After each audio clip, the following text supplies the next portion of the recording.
effort to share his experience and knowing, took an extreme step for a stranger to open up this spiritual possibility within her. This special offering is a tribute to all the great masters who have dedicated their lives for people to experience divinity within and in everything and everyone around them. This vibrant tribute is interspersed with music, dance, and powerful narration by Sadhguru. On this very special occasion of Sadhguru's Enlightenment Day, we present to you Alak Niranjan.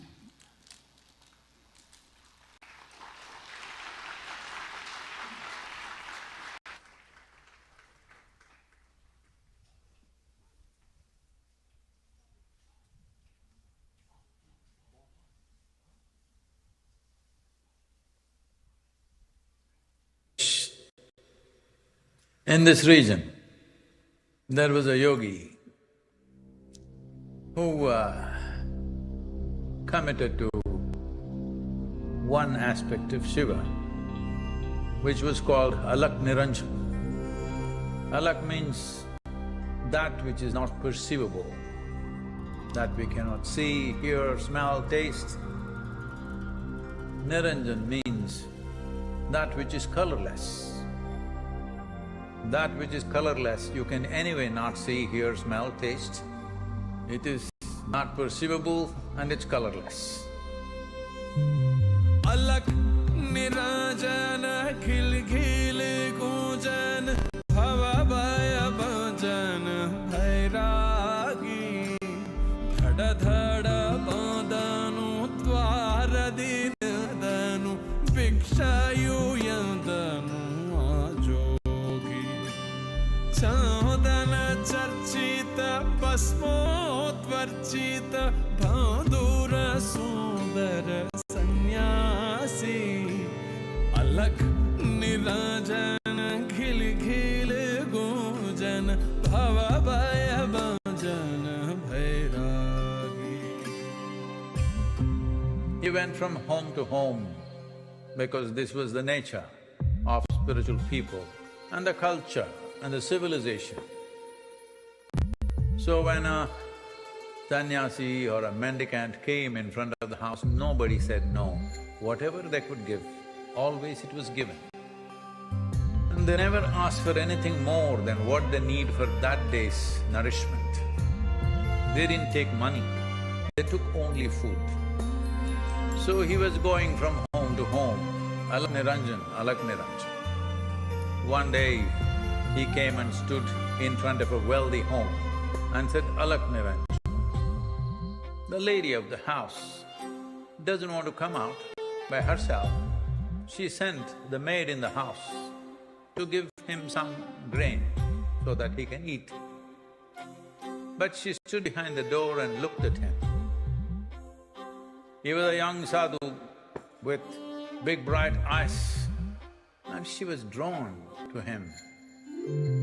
Yada jal yanditu mai jhum yanditu sanyama pashav sadilittu kankala mangala kantiya shantiya kadalina odalali sidilittu nachike nalleya galla gulabige mellane kullanu kottittu Alak Niranjana khil khil gunjan bhava bhaya bhajan bhairagi.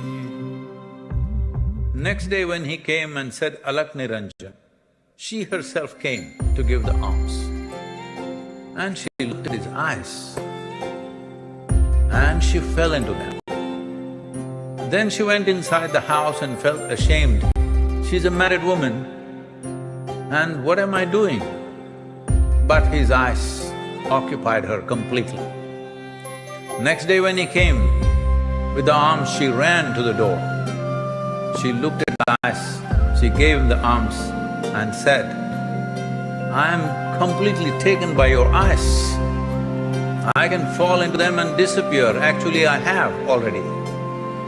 He said, Alak Niranjan and left. Hey, alak niranjana, alak niranjana, kanchina kantavu molagittu, hennina kannige happava happisi, ಮೆಚ್ಚಿನ ಮೂರುತಿ ಬೆಳಗಿತ್ತು. ಶಪಥವು ಮರೆಯಿತು, ಕುಪಥವು ತೆರೆಯಿತು, ಕರೆಯಿತು ಕಿಂಕಿಣಿ ಝಂಕಾರ. ಕರಣವ ಎಳೆಯಿತು, ಹರಣವ ಸೆಳೆಯಿತು, ಓಂಕರಿಸುವ ಸ್ಮರ ಟಂಕಾರ.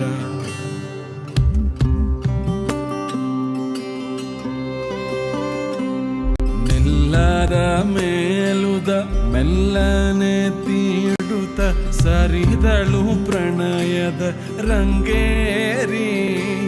ನಿಲ್ಲೆಲೆ ಜೋಗಿಯೇ ನಿನ್ನಯ ಕಣ್ಣಲ್ಲಿ ಎಂತಹ ಕಾಂತಿಯು ಕುಣಿಯುತ್ತಿದೆ.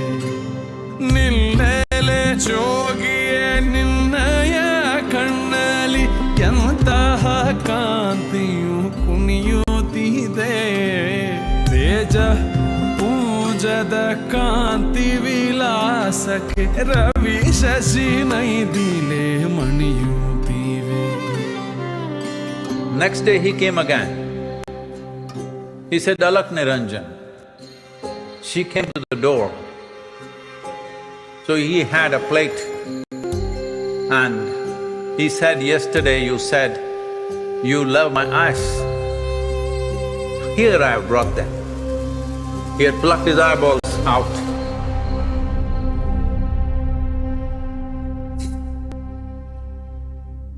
And placed it in her hands and said, Alak Niranjan, and walked away.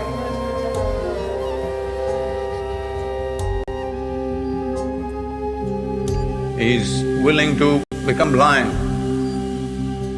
so that her inner eyes open up. These are the yogis and mystics of the world.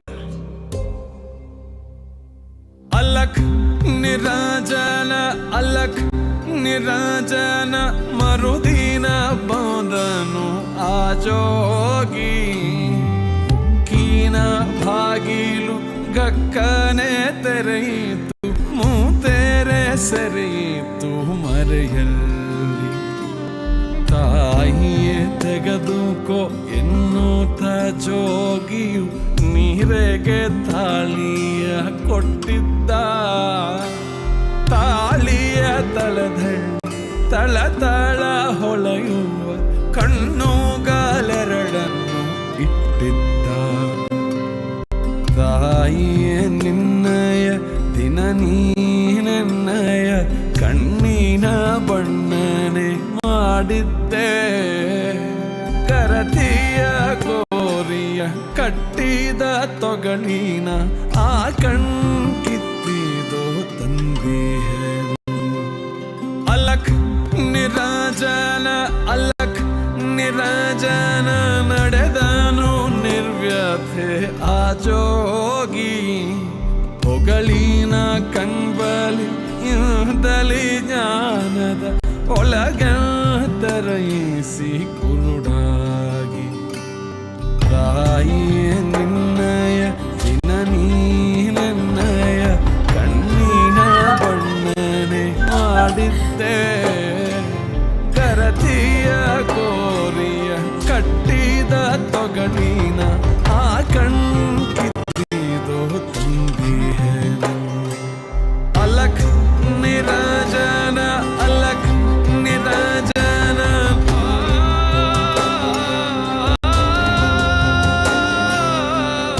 I want you to understand, we are this sort of people who throw away our lives for small things. Profound passion towards everything, an absolute dispassion towards oneself. This is the nature of one who has seen the world beyond color, beyond taste, beyond perception of the senses. Alakniranjan.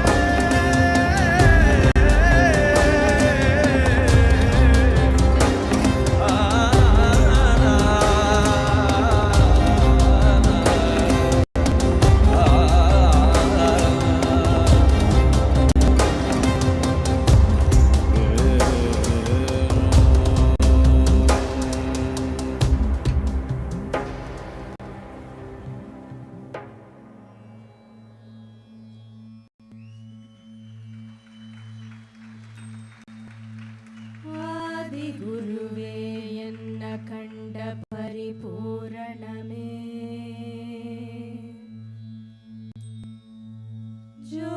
ಜ್ಯೋತಿಮಯಮಾಗಿ ನಿன்ற ತೂಯಮಣಿ ಸದ್ಗುರುವೇ ಮುತ್ತುಮಣಿ ರತ್ತಿನಮೇ மோனமுத்த நாயகமே சித்தமதில் நின்றிலகும் தேவே என் சத்குருவே நல்லார்க்கும் பொல்லார்க்கும் நடு நின்ற ஞானிகட்கும் வல்லார்க்கும் வரமளித்த வாழ்வே என் சத்குருவே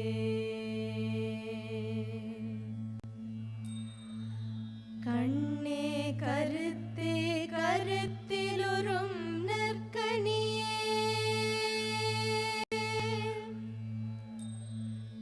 விண்ணே ஒளியில் நின்ற விழைவே என் சத்குருவே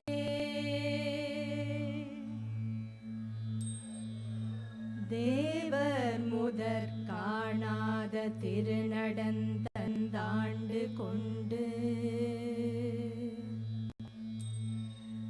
தேவாமிருதம் ஈண்ட சின்மயமாம் சத்குருவே அண்ட பிண்டமாகி நின்ற முத பசுந்தேனே கண்ட மனம் கோணாமல் கதி தருவாய் சத்குருவே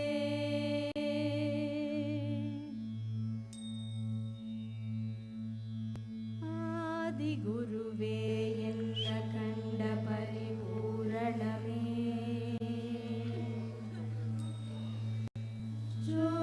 ஜோதிமயமாகி நின்ற தூயமணி சத்குருவே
एक नजर देखा तुझे जान लिया मैंने मुझे एक नजर देखा तुझे जान लिया मैंने मुझे तेरी एक झलक में जान लिया मैंने मुझे एक नजर देखा तुझे जान लिया मैंने मुझे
Shivanage bandhano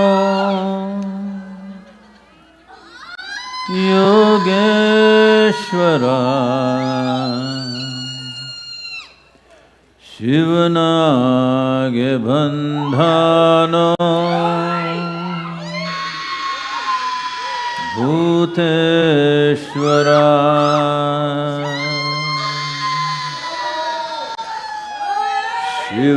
Shivanage bandhano Lingeshwara Shivanage bandhano Jagadishwara bandhano Madheva Bahurupiya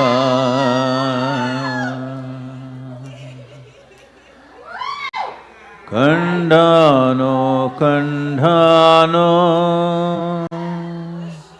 Jijiviya Kandhano Kandhano Jijiviya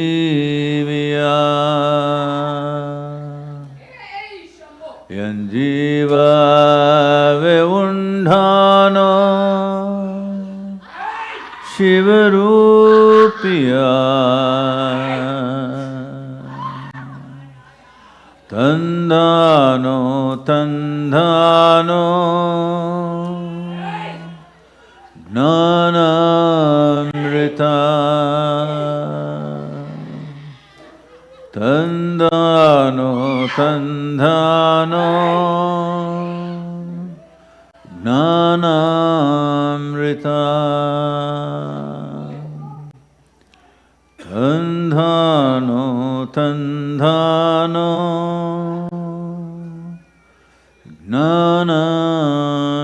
Gnanamrita.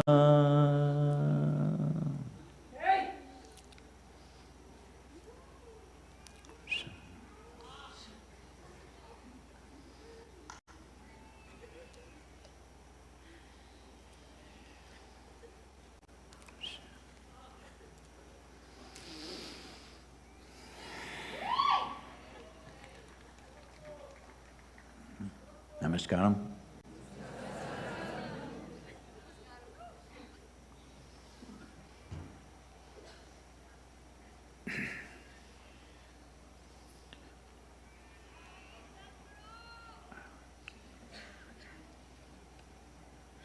I'm sorry I made it.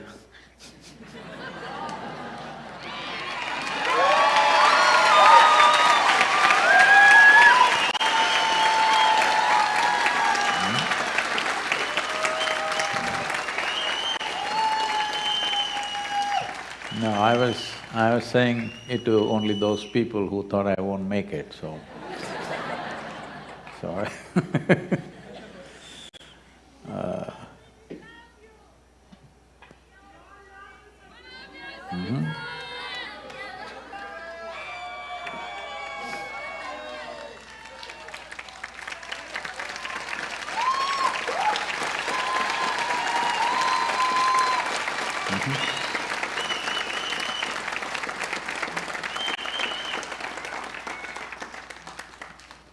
Many gurus who are controversial in their lifetime became great gurus after they left physically. I thought I will also try.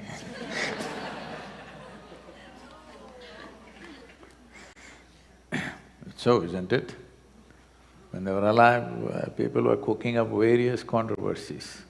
Once they're gone, they all became great gurus. I thought, time for me also to achieve some greatness.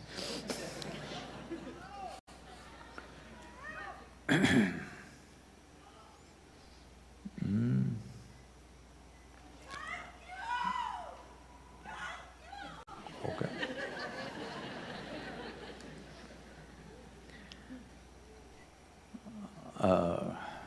Wonderful to be here with all of you on this day.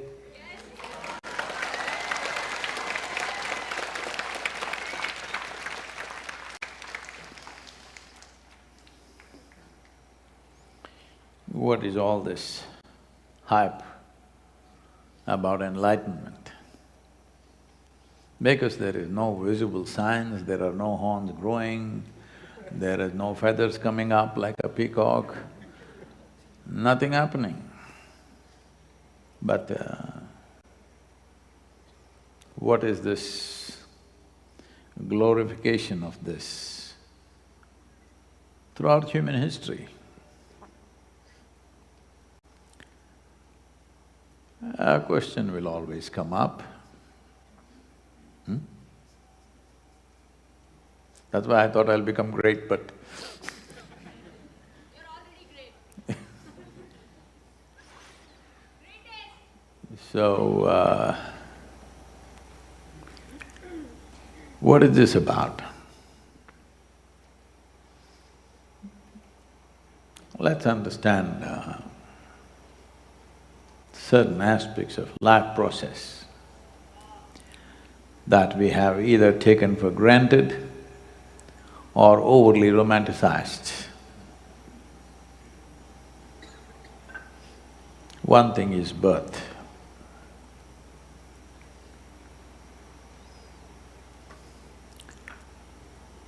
Birth happens, it's not really your choice. Maybe somebody's choice or somebody's mistake.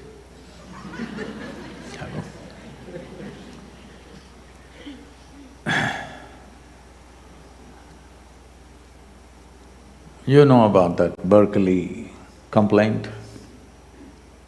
Don't know? No? I shouldn't start the day like this with this kind of stuff. It's okay, you deserve it. So, two salesmen got into the tube or the local train in UK. The train was going from London to Berkeley. They looked at each other, both had similar bags, and one had an infant baby with him also. So when they looked at each other, they knew that they're salesmen. Just the mannerisms and the bag.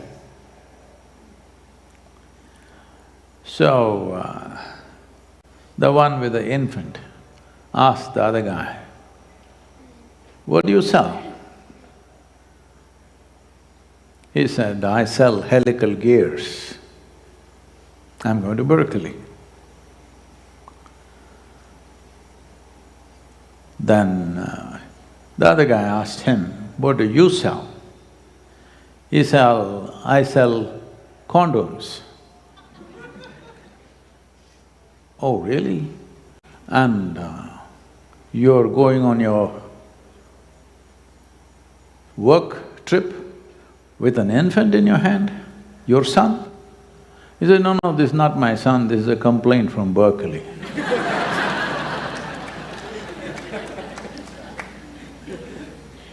So, you have no much role in your birth.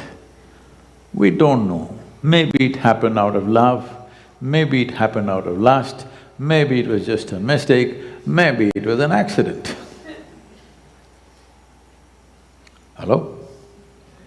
Whatever it is, because that's not your concern, that's somebody else's concern. So you're born. We've been saying this forever and we've been ridiculed heavily for this, particularly me. When I said many years ago that As a mother shares her body with the child also shares its body with the mother. Oh, what ridicule by all those textbook and WhatsApp scientists all over. Ridiculous, nonsense, does he know anything, this, that.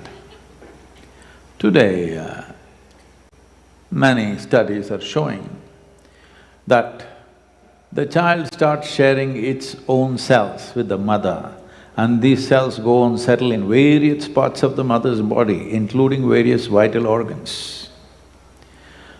This is child's way of trapping the mother, that after birth, she shouldn't throw it away and go somewhere. If she does this, here everything must pull. Every organ in the body pulls. So this is child's trap.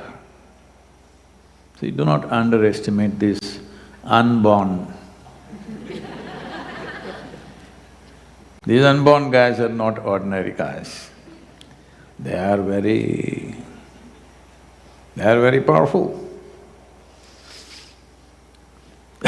They may even decide who will become the president of United States or not.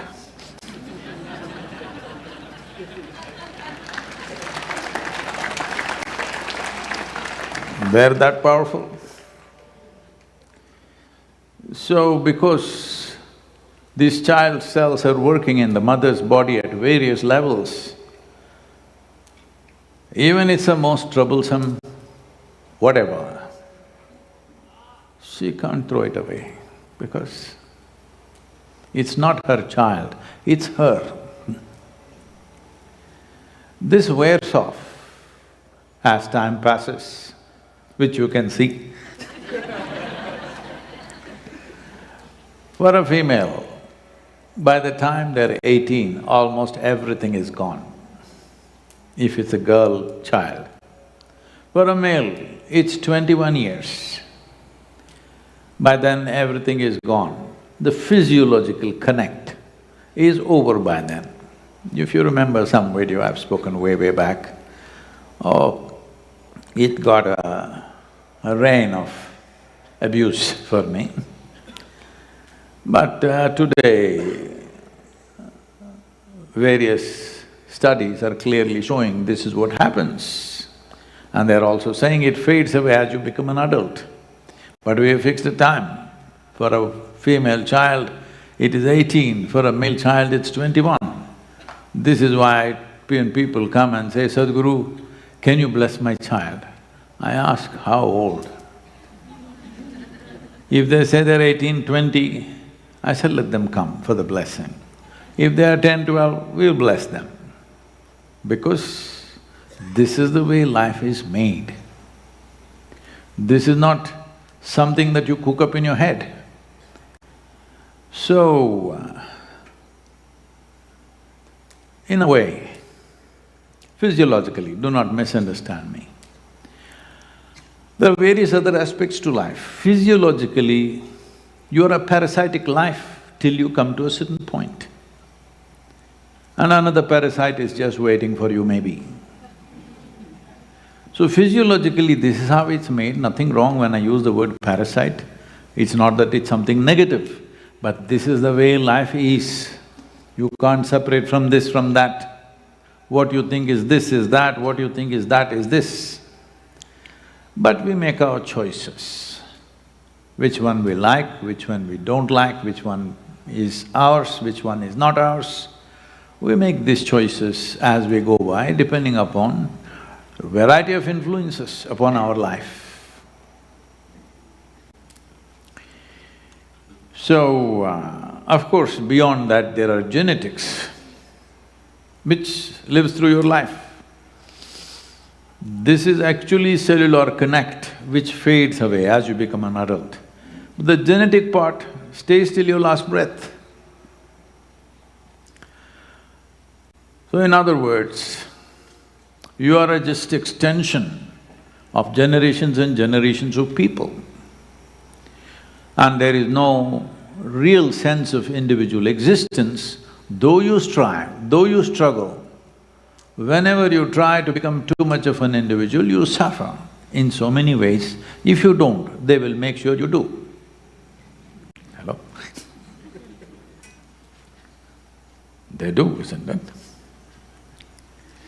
So this goes into various ways that life wants to… When I say life, I'm talking about human life, others is a different aspect. Life wants to survive in a cluster, but somewhere deep inside, a certain level of intelligence has blossomed that it wants to be an individual. Whichever way you try, if you examine anything and everything that you say and do and whatever else you think and emote, it is connected to something that you gathered from somebody. Maybe parentage, maybe siblings, maybe education, maybe this, that, many things. So there is no sense of real individual, that's when you start doing freaky things that nobody has done till now. Nobody got pink hair.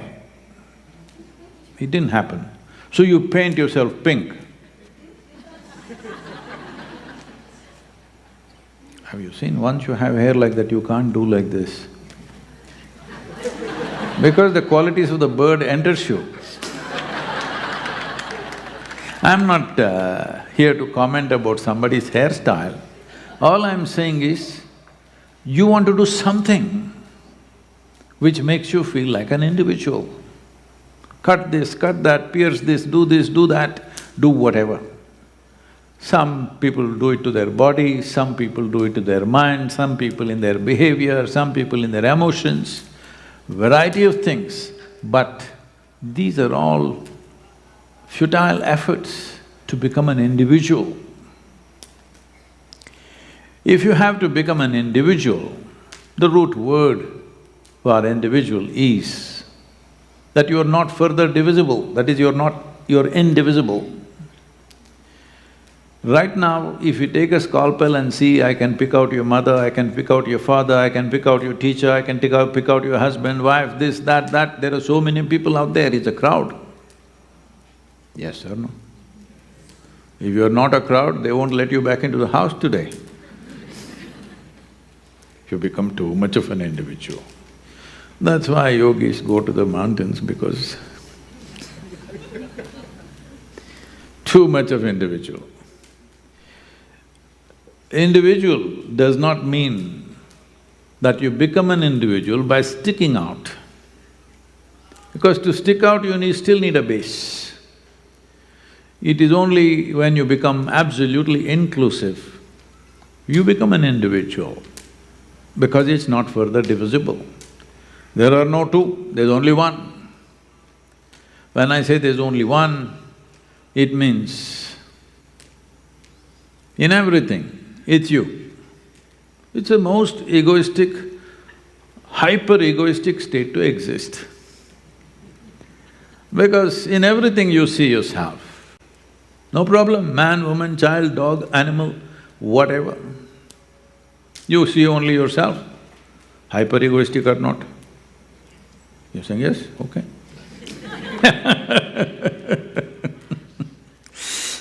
Oh.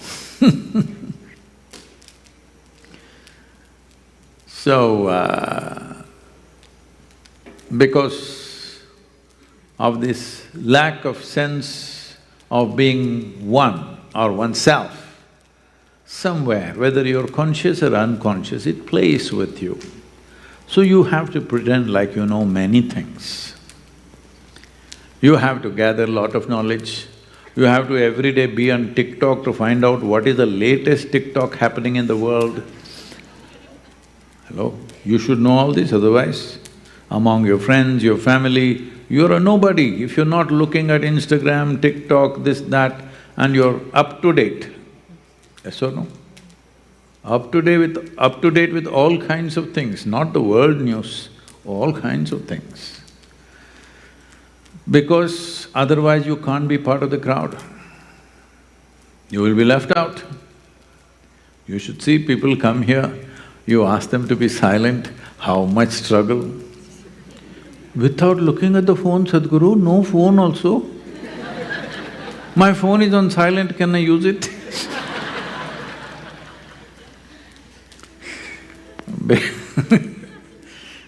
Because you want to be a part of the crowd, otherwise you will feel lost. At the same time, you want to be an individual because otherwise you will feel somehow worthless.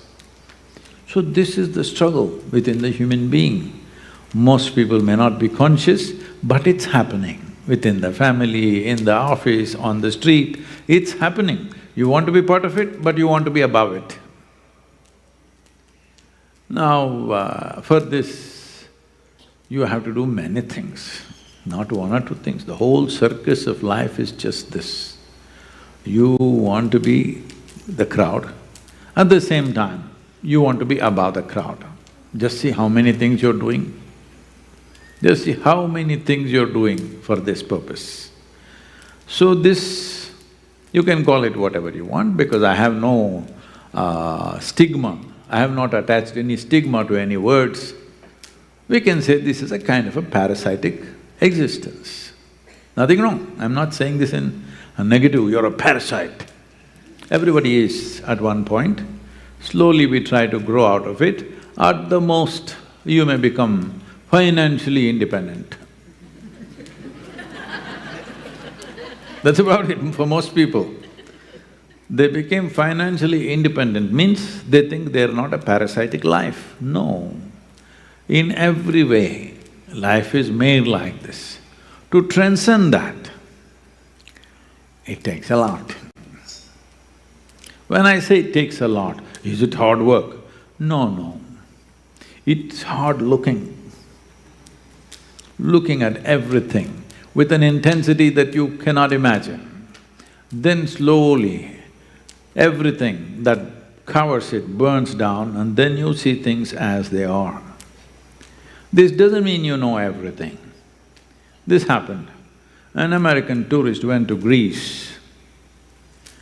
There the tourist guide took them to a crater, a big crater that is there in Greece. The American tourist looked down at the crater and said, "Oh my God, it looks like hell."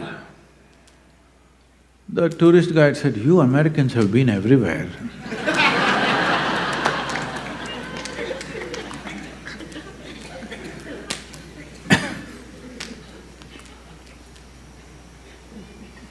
So, you don't have to know everything.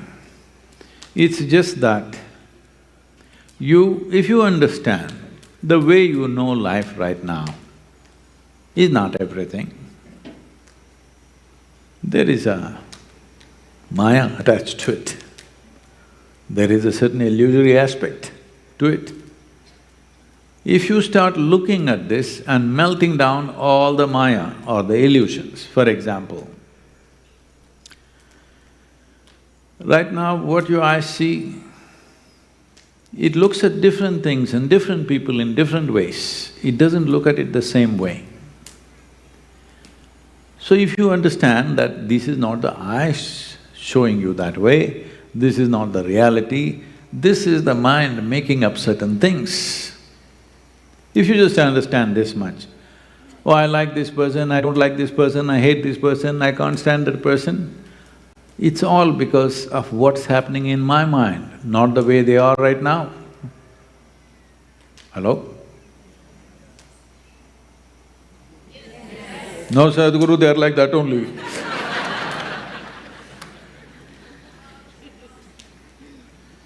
It's my mind making up all this. If you just start seeing this, no matter, look at somebody and suddenly, thunderbolt, love at first sight. And then I know I am doing this. I look at somebody and I hate them, and I know I am doing this. Like this. Remove the maya, thinking it's real. No, it's not real, you making it up. It's your drama going on. Misdirected drama, of course, but it's drama. So if you start removing layers of ignorance like this, ignorance and illusion are not two different things. Maya, to be in maya and to be a murkha are not two different things. If you are dazzled by illusions, then you will become a fool. Hello?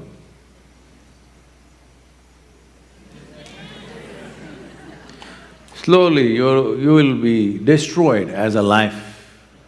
When I say destroyed as a life, oh, will I die? No, that would be a fortune. Yes, because life is… see, life is the punishment, not death. Hello? When you're alive, they give you a death sentence, that's a punishment. Once you're dead, no punishment, nobody can punish you anymore. Of course, religious people will tell you, there also we will come and punish you. It's all right, but they also have to come there, so it's okay.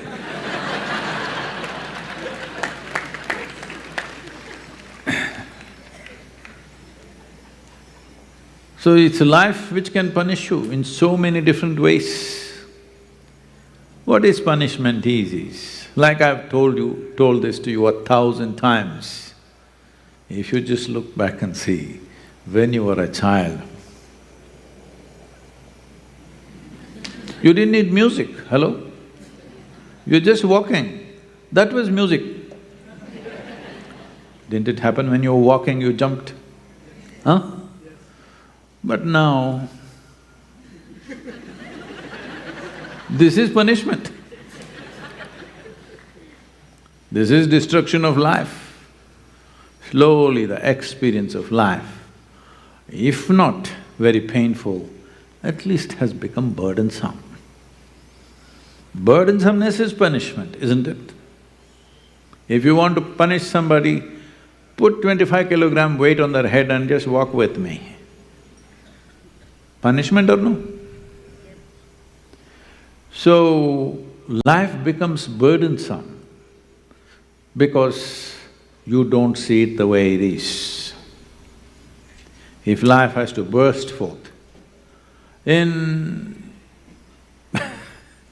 a million times over from what you were as a child. At the age of 5, how exuberant you were, if internally you have to be thousands of times more than that, then you have to strip down all the illusion, because illusion and ignorance are not two different things, they are the same thing. Illusion or ignorance is a consequence of illusory nature of your perception. So, what should I do, Sadhguru? What should I do? Is there a tablet? I'm saying we are moving from mantra. Some time ago, 2-3 decades ago, they would ask, Sadhguru, is there a secret mantra? Now they're asking, is there a tablet, Sadhguru? I was just… a few days ago, I was in San Francisco, lot of them have tried it.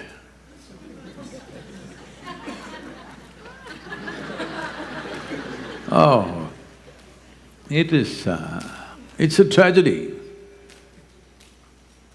what human beings can do to themselves, absolute tragedy. In the heart of the city, not somewhere in some slum. Well, this has happened because these are all seekers, enlightenment seekers, but lazy, not willing to do anything for that. They want a tablet. When we announced the program Ecstasy of Enlightenment, Lord Sadhguru,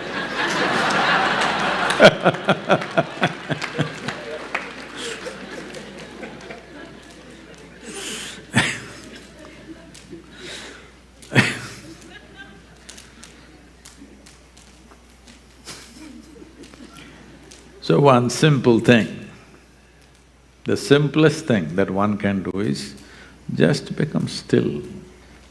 Initially physically, then slowly on all levels. Because all illusion, all maya is happening because of the kind of fluctuations that are happening within you, physiologically, chemically, mentally, energy-wise, reverb. If you just simply become still, it may take some time. Physically becoming still itself,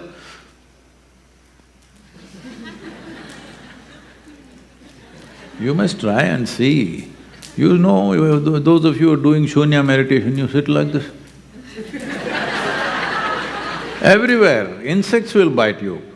Non-existent, of course, but they do bite. So, this whole process, we can make it so elaborate like the yogic sciences, endless systems as to how you can work from your little finger to everything. How can we work everything in that direction? There is a whole science like that. Sciences and processes are important. When there is no any kind of alchemy, then you have to go through the whole process. But that's not the way you should do things. When there is a guru around you, when there is a Sadhguru around you, you should just work on your intensity, rest can be done.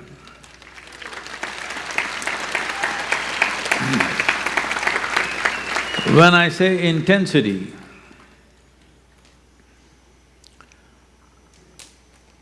intensity of life comes if you don't scatter yourself too much.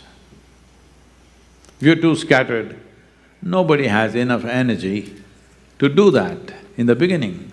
Maybe someday you can be involved in every gossip on the planet and still be very intense, but not right now. This happened in a neighborhood. I won't name the city, okay? So, the wife came home and the husband was reading his newspaper. These men are always interested in news, what? Always news, news, news. So she brought her own news. You know what is happening?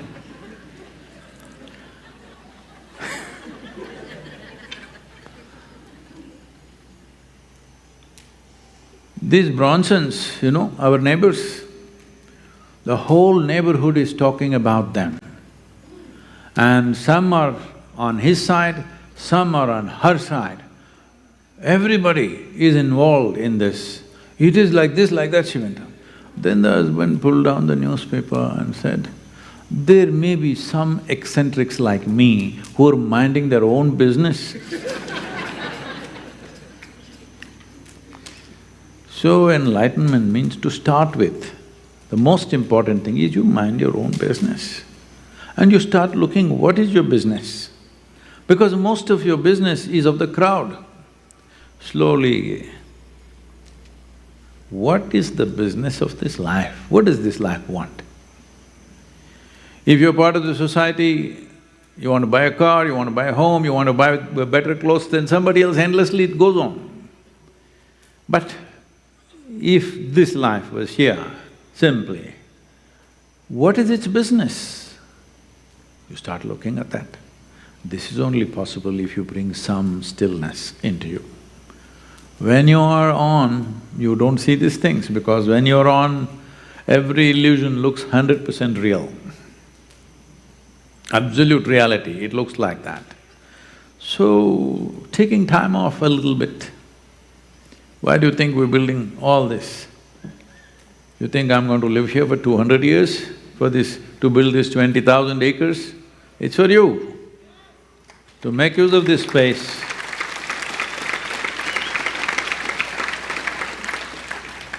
To find a place where there is necessary support, energetic support, and also social support, where everybody leaves you alone to do what you want. Slowly work upon yourself. Why should I do all this? Well, because if you do not realize the nature, the potential and the magnitude of life, what it is, you just lived as a body, eating, sleeping, bathroom, reproduction, out. Nothing wrong with those things, but they must happen on the side.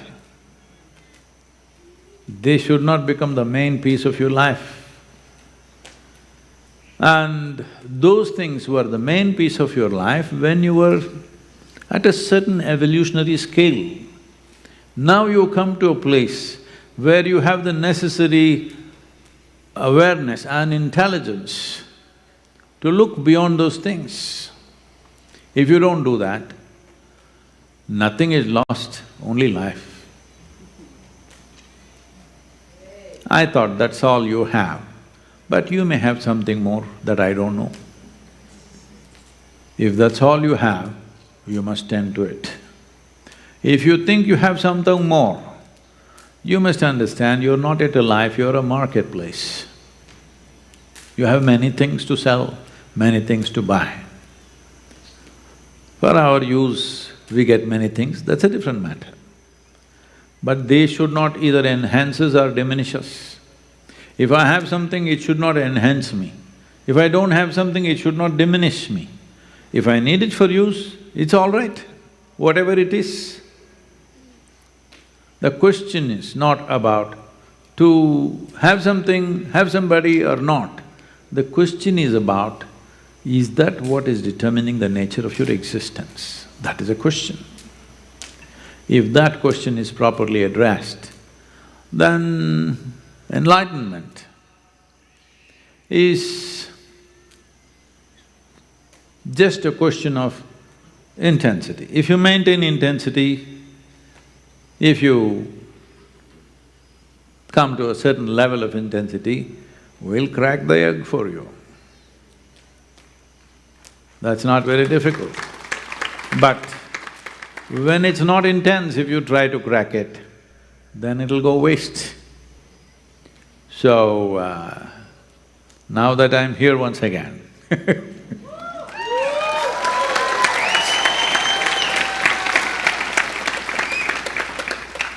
give me the privilege of cracking the maximum number of eggs.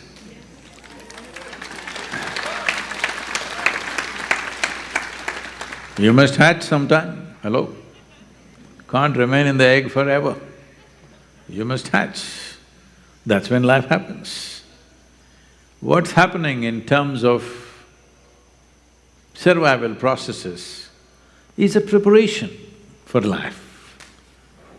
If you handle your survival well, then naturally you look beyond. But most people's idea of beyond is something more of what they already have. If they have this much money, more money. If you have 1,000,000, you want 1,000,000,000. If you have 1,000,000,000, these days they're talking about trillion also for individual people. This is not something different. This is lack of imagination. Because this much money made some difference in my life, now I think a mountain of it will make a lot of difference. No. You must do one thing, Tomorrow when you go to work, you must do something. I'm sure you have many pairs of clothes, all of us have these days. Wear 3 pairs of clothes, one on top of the other, 3 pairs of shoes, 3 hats, if you have wearing a hat. Go to work. Because if you wear one at a time, the number of things that you have, when will you ever get to wear it? Hello? 3, just 3 only, okay? Because in Isha we do everything 3, you know. 3 pairs of clothes, 3 pairs of shoes, 3 pairs of everything, you wear and go. In the office, they'll look at you. Whatever the illusions they have had about you, this goes away. But instead of these things being on a hanger forever, is it not better you wear it?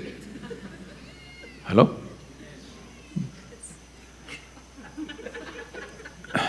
So I want you to understand, psychologically this is what is happening.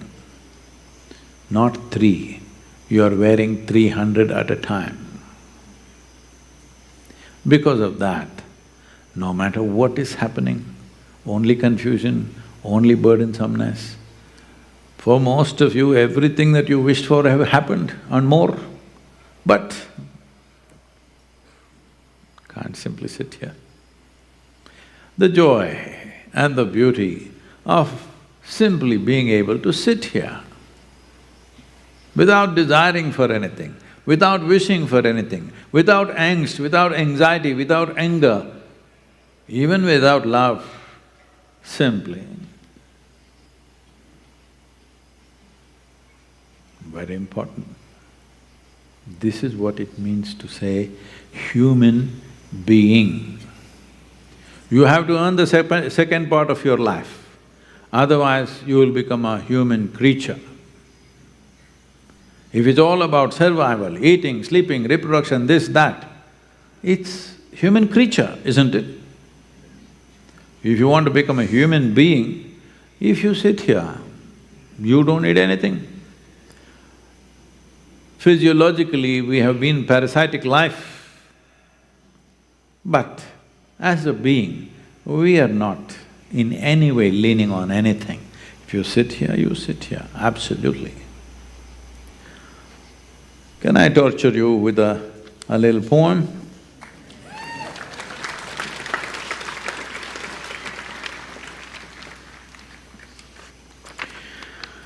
It's called Stillness.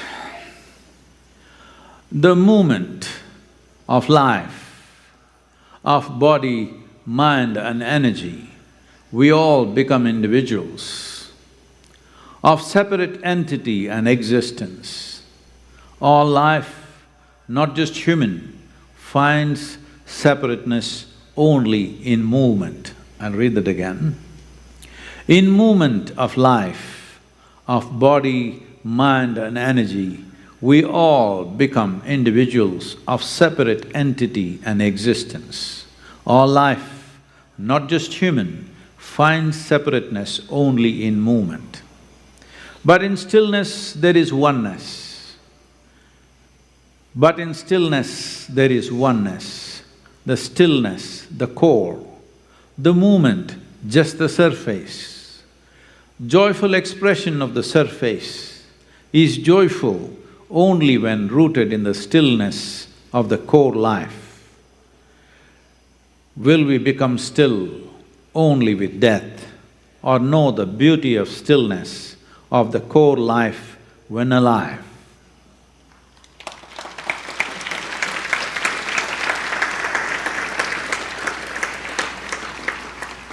So, I know some of you, many of you, I'm sorry, are doing your practices regularly, others weekends, of course. Or maybe only weekends you're skipping. There are people who do 5 days and skip on weekends. There are some who do it only on the weekends. Some, of course, are more aligned with the planetary systems and they do it on full moon and new moon. Others just did on 1st January as a part of the resolution. It's all right. These are all the practices, irrespective of what you're doing as yoga, on one aspect is to bring stillness into you. If you sit here, sitting here is good enough. Nothing need to happen. Sitting here is good enough. Because as long as you're driven by desires, you must understand, desire does not take you towards your destiny. Desire is a way of entangling yourself. If you're conscious and you throw the desire like a yo-yo, play with it and leave it, no problem. But if desire drives you, it is not driving you towards your destiny, but towards a disaster. When I say disaster, will something terrible happen? What can be more terrible than you never realize what your life is about? Oh. Okay.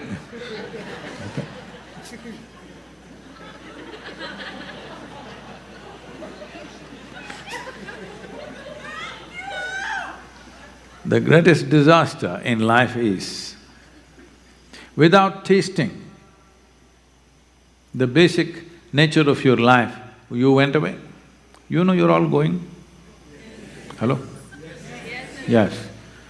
So, without even tasting life, just licking the peel, you went away. In my opinion, it's a great disaster.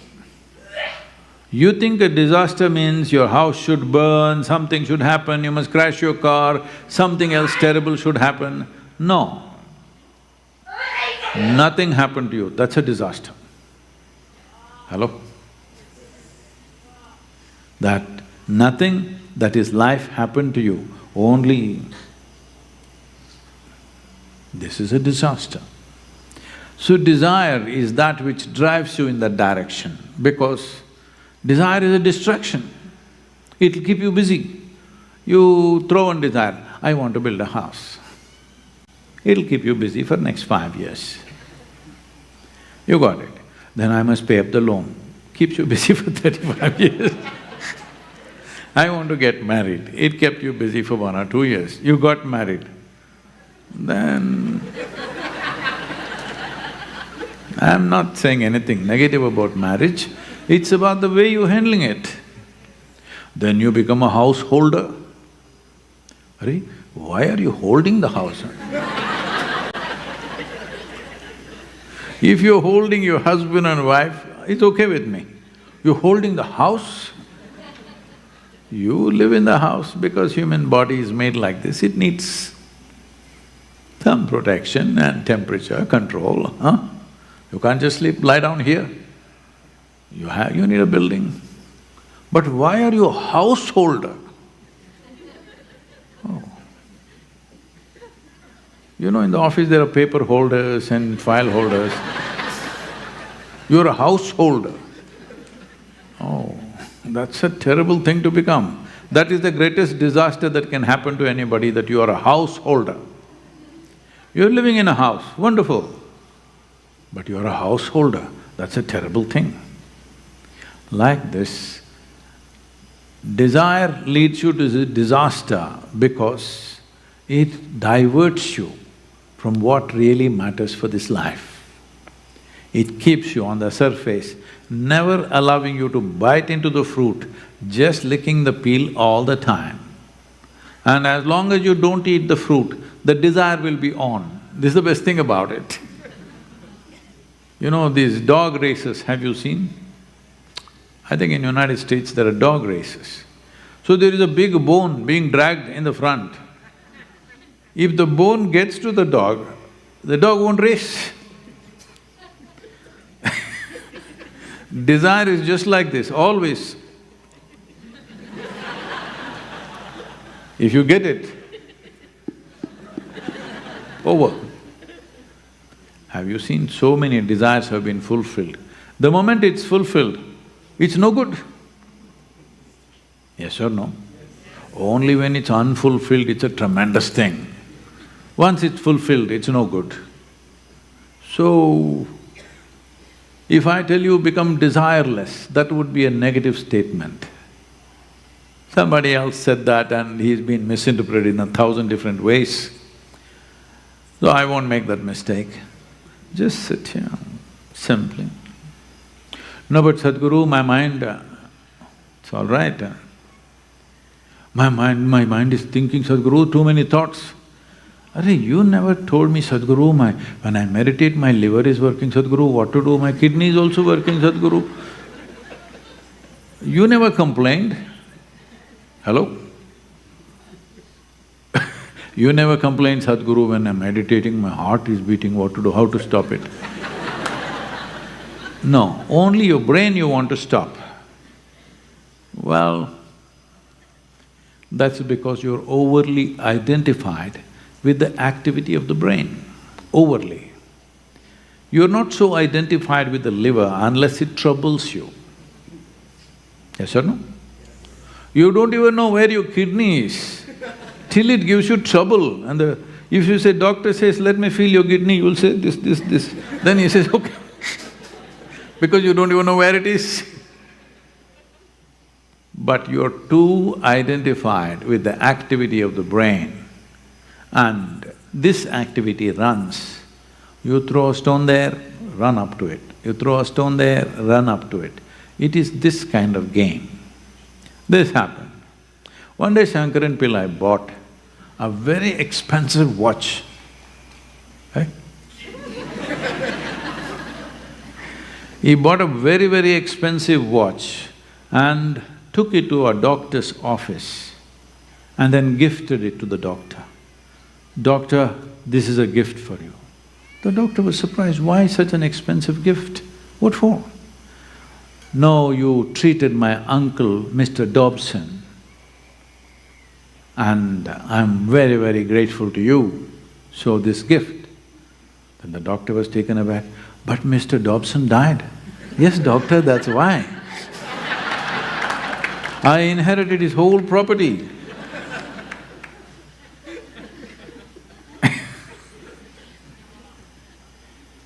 So, this is the nature of the desire. Once you put it out there, you can't control it, it just goes all over. You have to become conscious.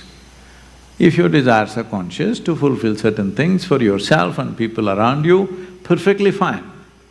But you must know your thought, your emotion, your desiring, everything comes from you, not the other way around. You are not shaped because of your thoughts and emotions. You are not shaped because of your desires and goals that you have set. All these have been set by you. If this much comes, you will tend to become still. If you become very still in every way, then easy to crack the egg. When is the hatching, tell me? Now, then I'll end up with so many chicks.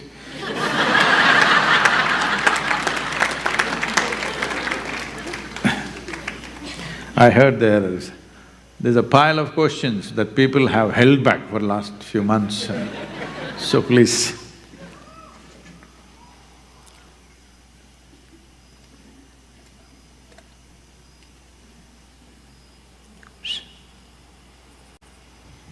Namaskaram, Sadhguru. This is the most popular question, both online and in person. How are you doing? How are you feeling? How have you been? They want to know everything.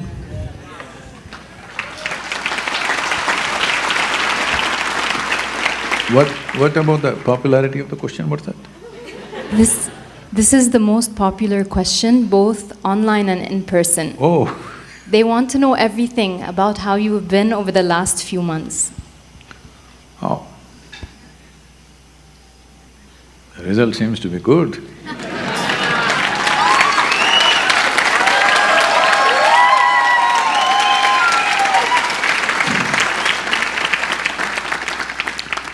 Well,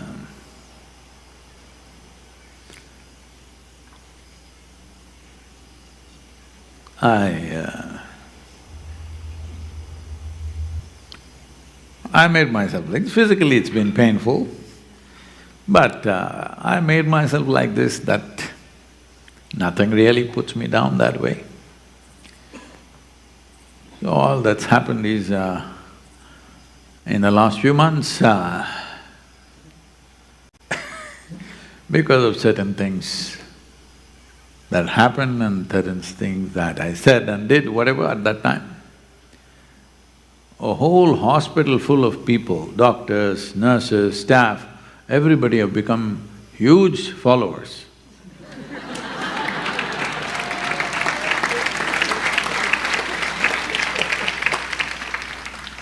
And well, physically it's been tough, of course, but I didn't make it tough for myself, though. There are moments where people thought, the doctors thought they lost me, but here I am. Not easy to kill me.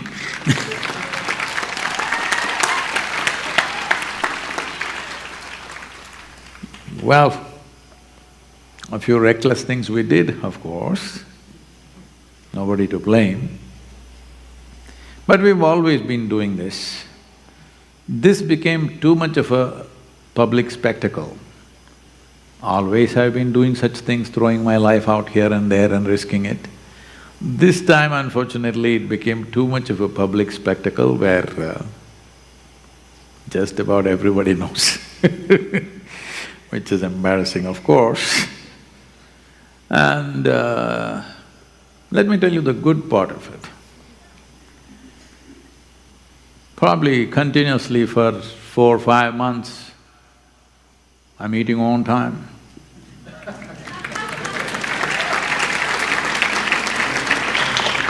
It never happened to me since I was probably 18, 20 years of age. Since then, I've been a hungry cat always, because I don't plan my day around the food. I know a lot of people, when they're having breakfast, they plan their lunch, when they're having lunch, they have planned their dinner. But I don't plan my life around where is food, I'm just doing what I want to do. So sometimes food comes, sometimes it doesn't come, though in the last few years, people strive to make sure that I have something. When those people who are not there earlier, it did not come, but it never mattered, but I saw it's quite nice to eat on time. Every day. Oh, it's not happened to me at a stretch like this for a very, very long time, 40 years plus. What 40? More than that, nearly 50 years. So another thing, because of certain medication and stuff, which is all off now,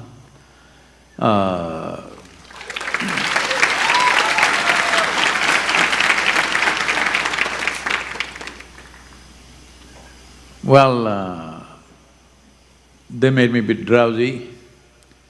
And when I asked some of the experts, what's the best thing to do? Now that they opened up a window in my head, I don't know how much of brain they've taken off, you should tell me how much is gone.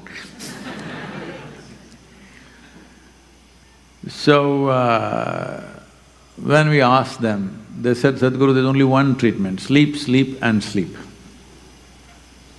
So, morning I woke up, walked, ate something, slept.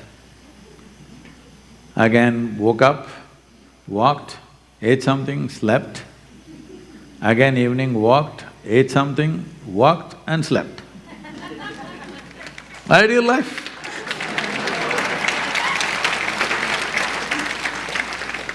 Well, there were a couple of books to work upon and I've been looking at that. But otherwise, many people around me, both here and in India, are putting their lives to make sure everything happens, right? And people like me when I'm little helpless, you know.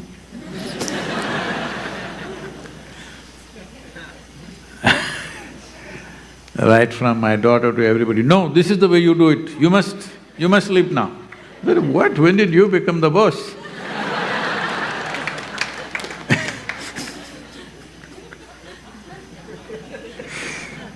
So,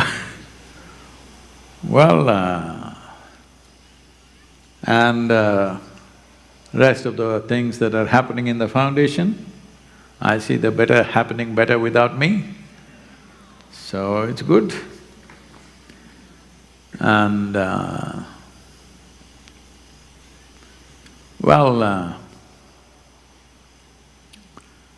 it's just little went out of control, otherwise I would have been here on 17th of March and I was keeping a month free so that I fix myself without any surgery or anything. But it got little delayed, too many, one more thing, it went out of control. So,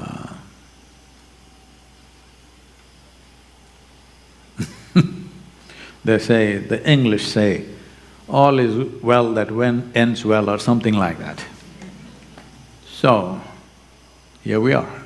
I didn't know it was such a popular question.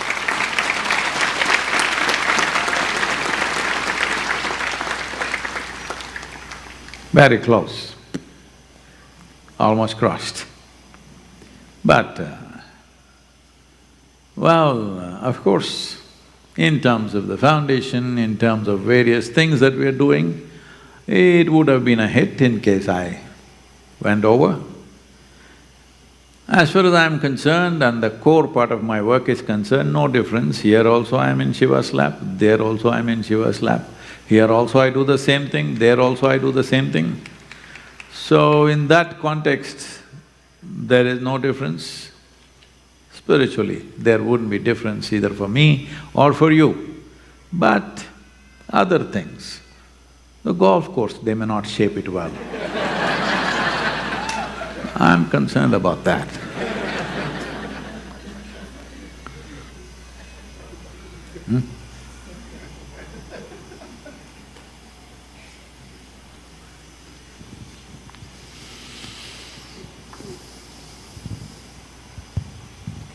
Namaskaram, Sadhguru. Why you? I'm Okay. here. Okay. Sadhguru, you have given us this incredible space. It's so wonderful in this glorious evening for thousands of us to come here and really immerse ourselves here. And given your vision for the yogic city, which seems to us that it's a unique opportunity here in North America, would you spend more time here with us? I also have another question. Oh, one, we'll answer one. What is the other question? Okay. So, as a regular person with family What and do you work, mean, regular person? You're referring to me as irregular or…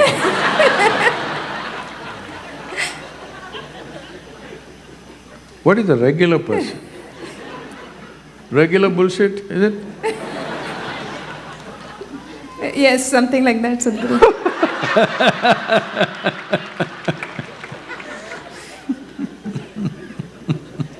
Okay, please tell us.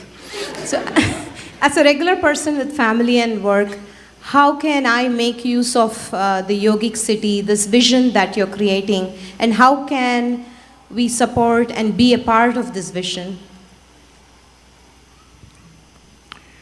Oh, essentially, when we envision this only for regular human beings.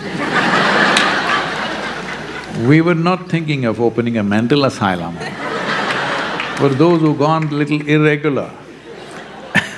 We were thinking only of regular people. I'm glad you're a regular one. If your idea of being regular is that you're mortgaged to a bank or an insurance company or something else, well, that's not my idea of being regular.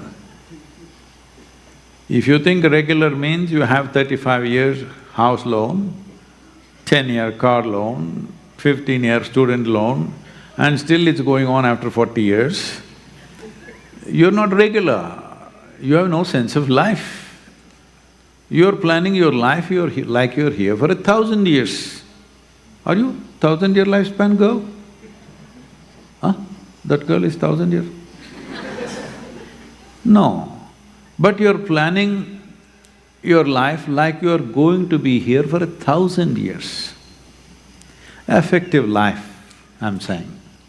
If you live very healthy and well, effective life is 75, 80 years of age.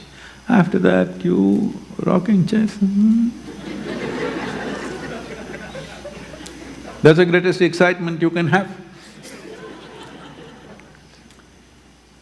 So, in 80 years, 20 years went in preparation, education, growth, physical body, mental body, everything, all that over.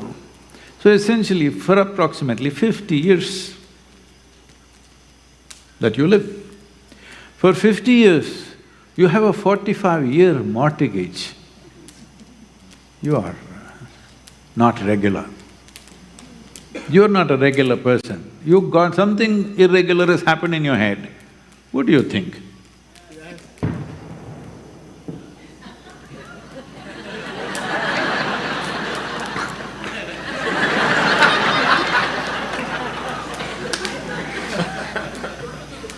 So, change that description of yourself. If you have that kind of arrangement in life, You say, for an irregular person like me, who lives here for approximately 50, 55 years of adult life, in that I have a plan of loans for 50, 60 years, you must start the question like that. I'm an irregular person.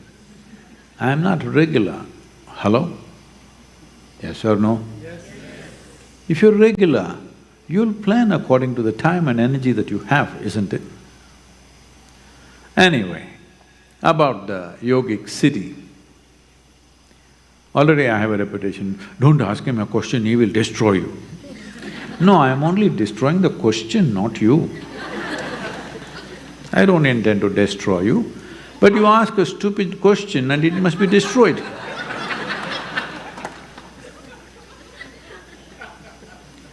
But normally you used to, if you ask a stupid question, "Mo, come baby, no, no, no."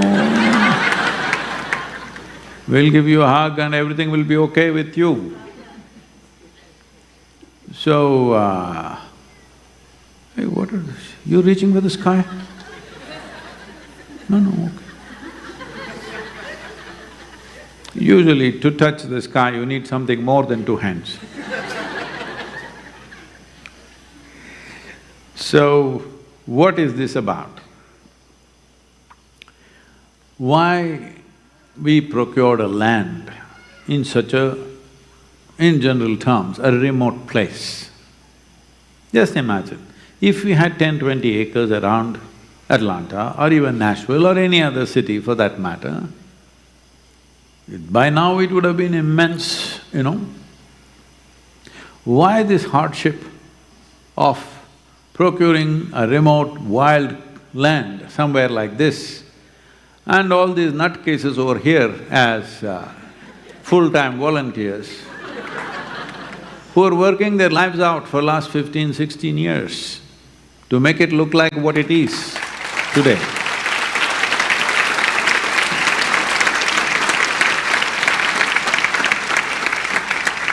Many of them very young people, wearing their lives out to see that it happens. Similarly, it's been done in India. Many of them came when they were 18, 19, today they're in their 50s. And they're still running around the same way, still doing things, but they've created a place which has become a destination in the country today, in India, and in many ways to the world. Well, why this dedication, why this effort to create this? Is this about real estate? I'm not interested in real estate. I've said this many, many times. My real estate is in the minds and hearts of people, not in buildings and land. This land, buildings, this physical real estate is a big nuisance. How many things to manage on a daily basis, you know? You just have one apartment or one home or whatever you have, how many things to manage? Yes or no? When you have 20,000 acres and so many things coming up, how many things to manage on a daily basis? And above all, I want you to understand, both in India and here, we are doing this without political power and without any great financial resource.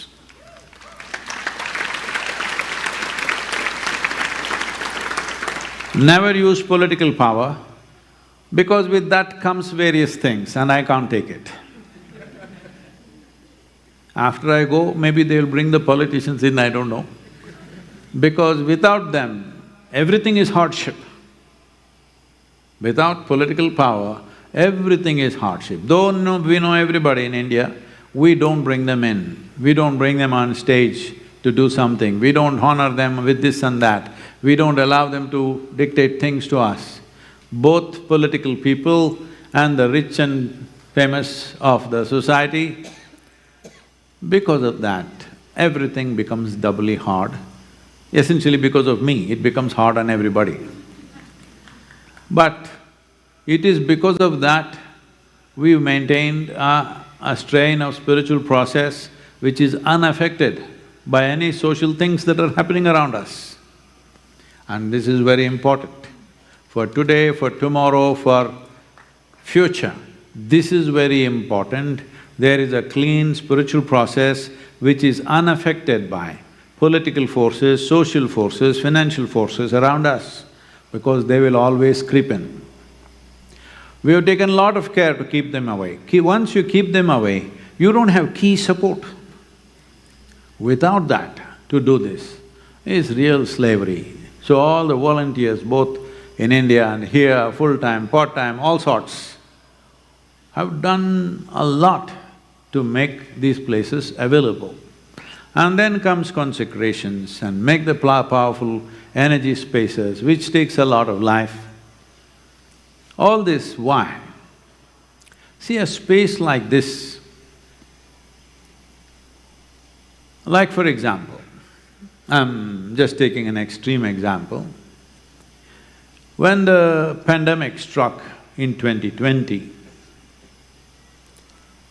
well, people… once it's over, people can say, oh, nothing happened to me, it was all a fake thing, it was just a news media.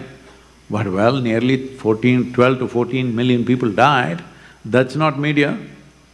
We have seen hundreds and hundreds of bodies burning on a daily basis in India, in the cremation grounds. That is not media, all right? No, but the virus is fake, I don't know, maybe a damn fake virus killed everybody. But it killed, yes or no? Whether it's fake, real, somebody manufactured it fell from the sky or grows from the earth, I don't care how, but people died and people suffered immensely. I don't know if you have seen somebody who is under the COVID attack. It's horrible, it's not an easy death. It's not simply dying like heart attack or something. It's a terrible death, we have seen that. Anybody who says all this was fake, well, I'm glad and you're fortunate that you're alive, it didn't happen to you. We're happy about that, but don't be so, insensitive for all the people who died and all the people who lost those who were dear to them. Who did it, what, that is all political stuff. But as a human being, you saw people falling dead like insects all around you. Happened or no? So somebody is pulling out statistics and saying, no, every year that many people die. This year they just made it up, it's COVID. What are you talking? So you can always create these kind of images, but when that happened, you must understand, both in the Isha Yoga Center in India and here there was not so much activity, we contained everything because it was not such a large group and there was nothing much to do in the local society, but there we were engaged in a big way. Every day we served meals for over 16,000 people, every day. And our volunteers had to go out, brahmacharis and volunteers had to go out, procure food, serve food, cook food, serve food, all this. A whole lot of effort. But in all this, we didn't have a single fatality. Neither here nor there. Why is this important? Because I don't know on what basis, I have no understanding of this, but some scientists are predicting by 2027 there will be another pandemic which may take 8 to 12% of the population. I don't know. On what basis they make this prediction? Maybe it's a plan. So, whichever way it is, the question is not how it happens, where it happens. And it is not even a question whether it happens or not, but to create spaces which are physically, mentally healthy for people is most important. But the purpose of this is not just physical, mental health. The purpose of this is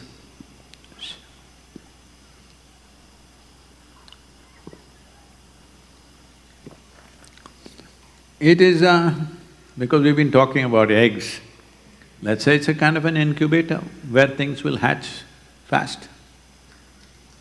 Especially if you have children, they must grow up here, I'm telling you. Now, what is it? What are we going to create? One simple thing. I'm just taking something that you can see. Today if you go around in the neighborhood, or in Nashville, or in Atlanta, or worse if you go west all the way, there is not a single city or a town where at least, I'm being very fair, at least 70% of the people are nursing a drink at this time of the day. Yes or no? Those who graduated into higher things, of course, they're in those things. I'll not go that far. At least 70%. Am I correct on the percentage? Evening only, they're not drunk in the day, they're working. Evening only, at least 70%. What's wrong with that? For me, these things are not a morality. It's like this, intoxication means, intoxicare in Latin means poison. Toxican in Greek means poison, toxon means arrow because it was referred to as the poison arrow. So essentially, intoxication means, you know what's toxic? Hello? Poisonous, intoxic. So intoxication is a way of poisoning your life. But take it in mild doses so that you don't die. Well, if that's a choice you've made, it's fine. We consume poison only because in some way we want to invite death. Whether fully, maybe we don't have the courage to fully go there, so we just want to… little bit of death. So, just to create a society where there is no intoxication, not because drink and drug has been banished, but because people are beyond that, is a tremendous thing in the world, just know this.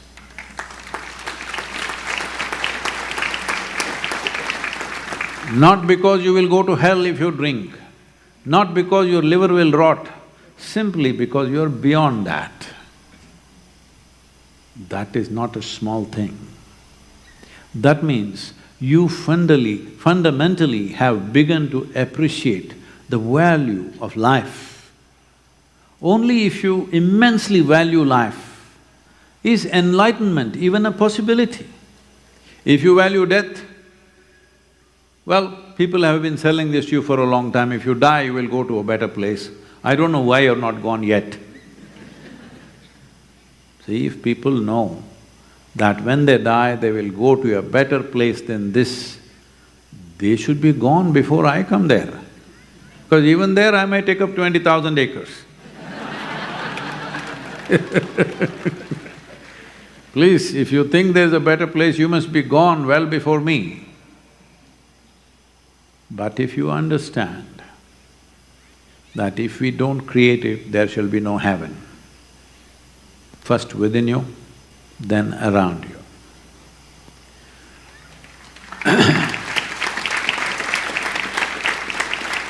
To create a society, to create a group of people, we don't want to create a completely separate world. I don't believe in creating a parallel world.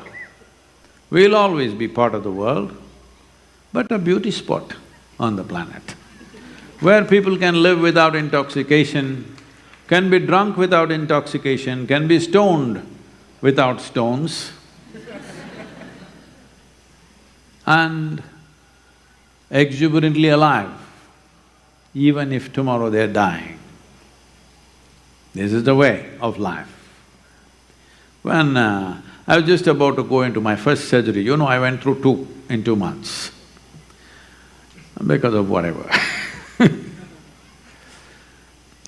So I'm lying down on the table and they're working on me for my anesthesia. All these doctors, nurses, many of them been following me before, and these are all young nurses and they're all around me. Actually, they need only 1 or 2, but about 8 are around me. And they're agreeing, Sadhguru. Then they're just poking me for anesthesia, I know in another 2 minutes or 3 minutes I'll be gone. So I said, when I come awake, don't smile like this, because then I will think I'm on the other side.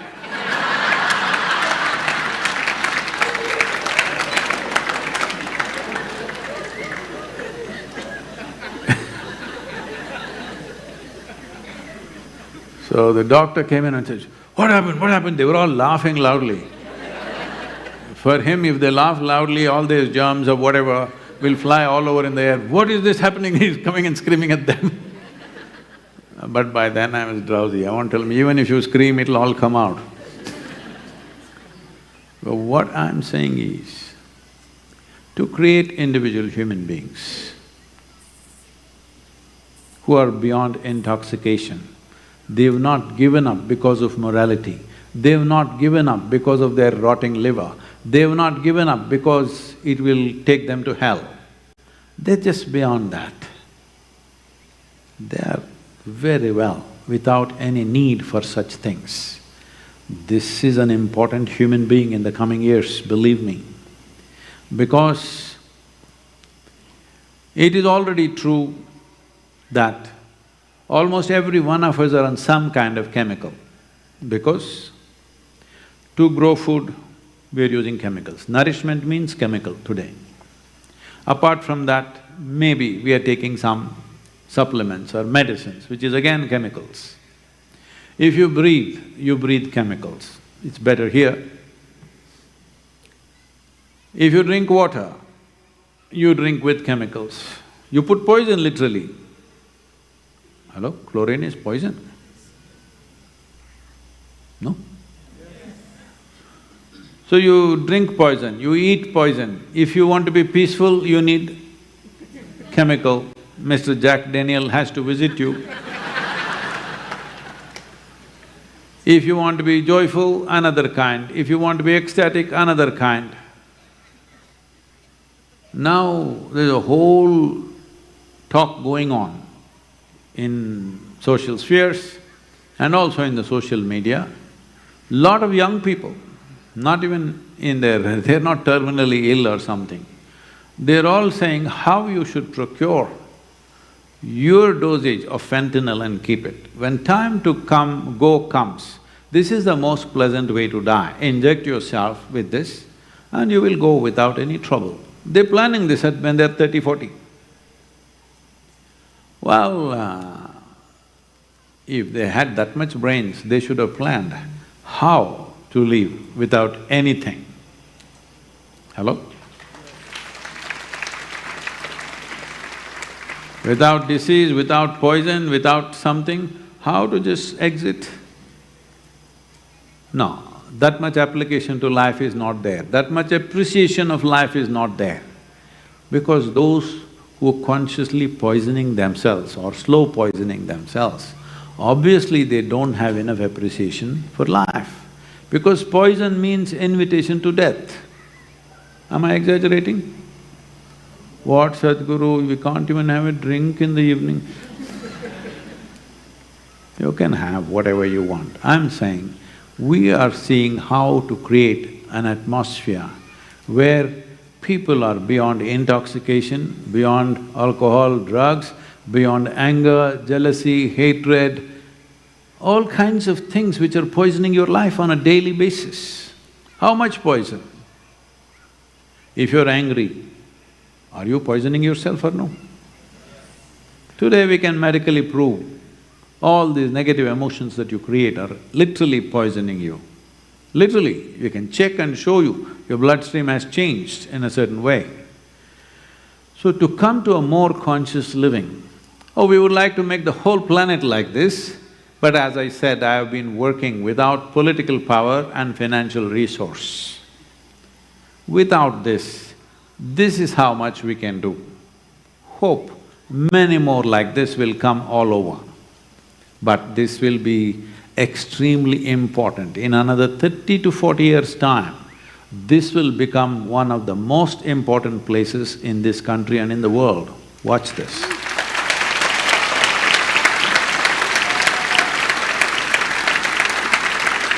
But to create that, still there are a lot of things to happen. So what can we do? One thing is stop coming here once in 6 months.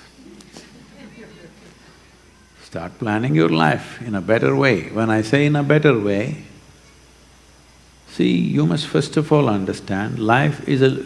Continuously I'm reminding, every opportunity I get, I'm saying you are mortal, you're going to die, you're going to die, you don't… I'm not wishing you death, I'm just reminding you. Because if you don't understand that, one day with deep worries on your head what to cook for tomorrow breakfast, you'll die. Don't do that. It's important to have a good breakfast, but how to pay my student loan, in that you should not die, this is horrible. But I think they're promising now they'll take off your student loan.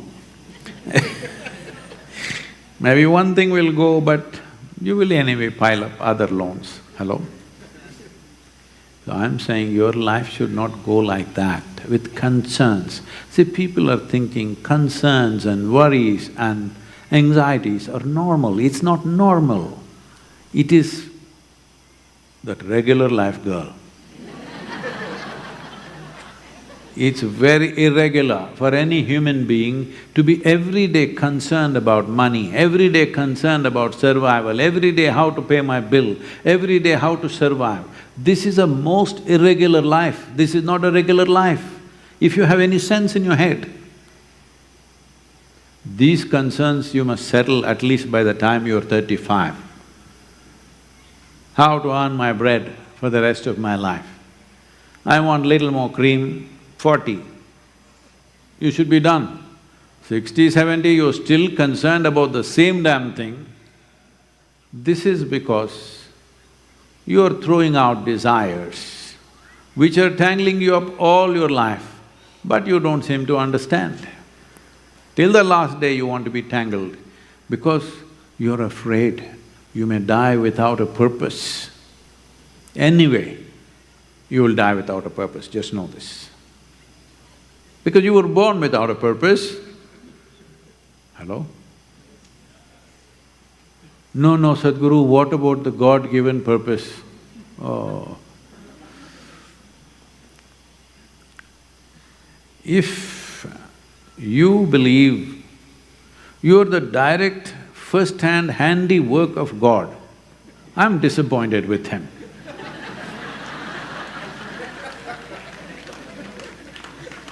You and me are just tiny little creatures in this vast cosmos, which seem to be beginningless and endless.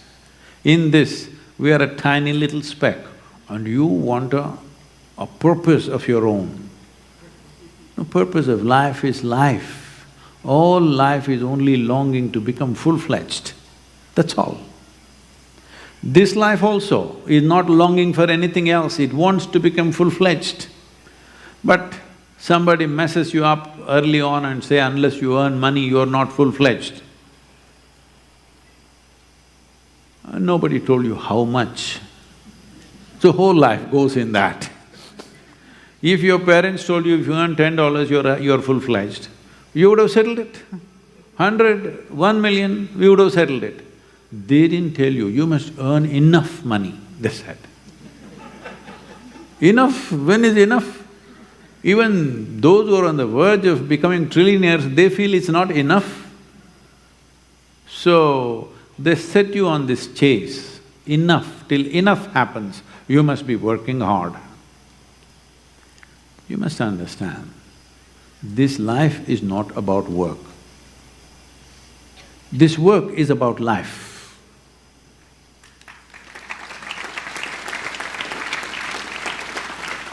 Because too many people on the planet have forgotten the preeminence of life and they think something else is life. My home is life, my family is life, my work is life, my car is life, my dog is life. No, this is life. I'm not saying this body. This body is also here only to serve life, only to protect life, but there is life here. To bring that to its fullest is all there is. This is not a purpose invented by me. Every life is longing for it, you can clearly see. If you plant a seed, it is wanting to become a tree and bear fruit and flowers and fruit and everything. This is its longing to become full-fledged life. A worm, insect, human being, everybody is longing to become full-fledged. Only problem with the human being is, they know how much is full-fledged. If a cockroach grows, am I using a bad example? No, if a butterfly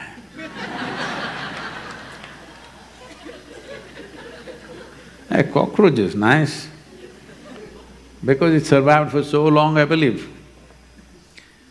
If a cockroach grows to 2.5 inches, it knows it is full-fledged, nothing more to do.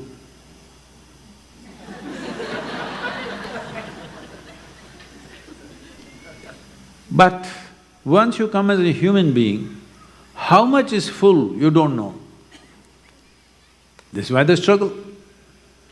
How much is actually a full human being? Shouldn't you look at it? Shouldn't you look at it? How much will be actually a full human being? You should. This is why the space. First thing is to see what it means to be full. Full means with human being, the first basic parameter you need to set is that you are not anti-life. When I say anti-life, when you're angry, you for life or against life? When you're miserable, are you for life or against life? When you start hanging yourself to the ceiling, are you for life or against life? When you start poisoning yourself, either slow or full on, are you for life or against life? This is all. Just see on a daily basis from morning to evening, how many times you have turned against yourself. Forget about other people, just this life, how many times are you poking it? So, we want to create a space where there is no need for you to poke yourself. This doesn't mean this is the best place in the universe. No, we can create the best possible place. There is no the best place. That only religious people can promise to you. But their descriptions, if you look at it, what is there in heaven? Doesn't look like even an attractive place to me to go. You looking for 72? Huh? No. Doesn't seem attractive for most people, unless you're in a certain framework of mind. Rivers flow with wine. You want to drown in wine? You drank a little bit, that itself I'm telling you, you're poisoning yourself. Now you want to drown in a river of wine? No, you must understand, life is a collective thing, but an individual expression. But if you do not find that individual expression, you will never know the rooting of life into everything. Right now, a swan is gliding smoothly across the water. You will praise the swan. You don't understand, it's the buoyancy of the water which makes the swan glide like that. A glorious flight of the eagle, you will think it's so fantastic, the eagle. It is the invisible air which is giving it the lift. Hello? Similarly, you may have full of muscles like this, you may be beautiful either because of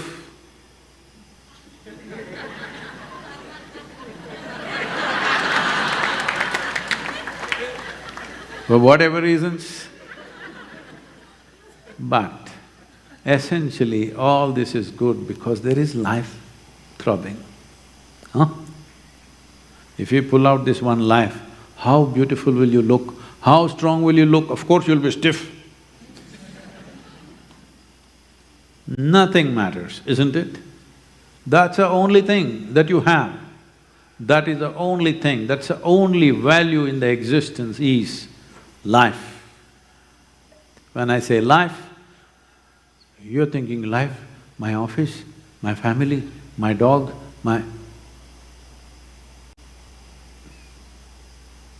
No, these are all accessories of life.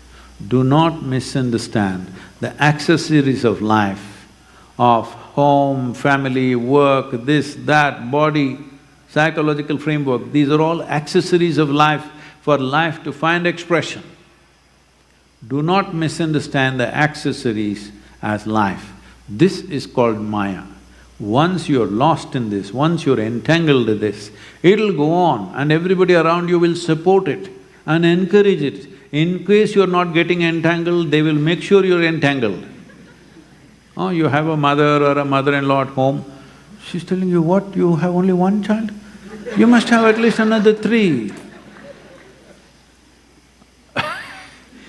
Because they want to make sure you're… They're all conditioned as agents of entanglement. They have no bad intentions against you. That's how they understand life. That's all they have known, and that's all they wish for everybody. You just turn around and ask your mother or mother-in-law or father or anybody, okay, you're asking me to do all this, you've done all this, are you bursting with joy?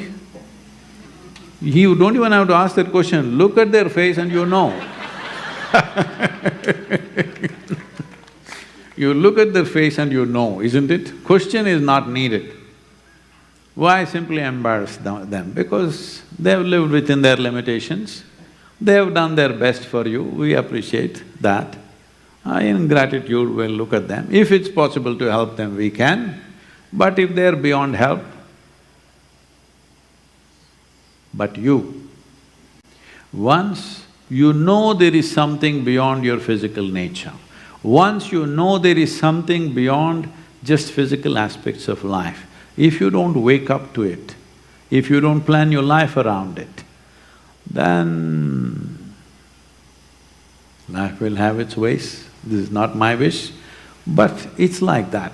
You had a glimpse, but you didn't go for it, then system will work in a certain way. For most of you, through these simple processes like Bhava, Spandana, Samyama, you had a glimpse. At that time you thought, Sadhguru, this is it, I'm full on, I'm coming. Now you're coming in once in 6 months, now you're asking, what is the purpose of Sadhguru, all this city, yogic city you're creating? Because I thought if the glimpse has ignited you, we want to make the real show full on for you in your life, that you live it. You live that way.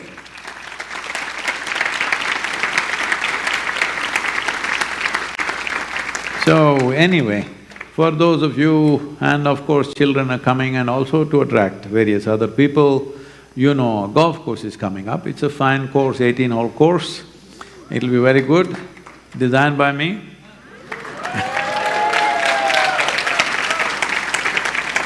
You better learn to hit a ball at least, man. Sitting ball, all right? And at least nearly 350 to 370 homes will come around that. If you want to have… even if you don't play, you want to have a view of the golf course and wait for a ball to come and hit in your third eye. Hey, it can happen in so many ways. When somebody shanks the ball, it can come and we don't know in which way it'll come, we must be open to everything, you know. And there is a school coming up and there are other things like they want to create the longest zip line in America for you to dive, and trekking trails, mountain biking trails, and various other things. We can send you an email on that if you want.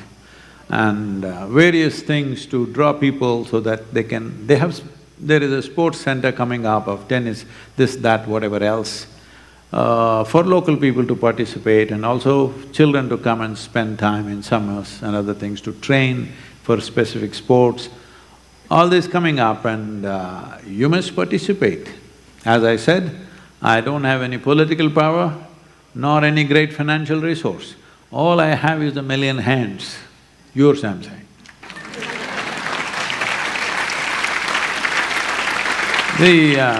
This is the problem with me. Whether you like it or don't like it, I made you mine.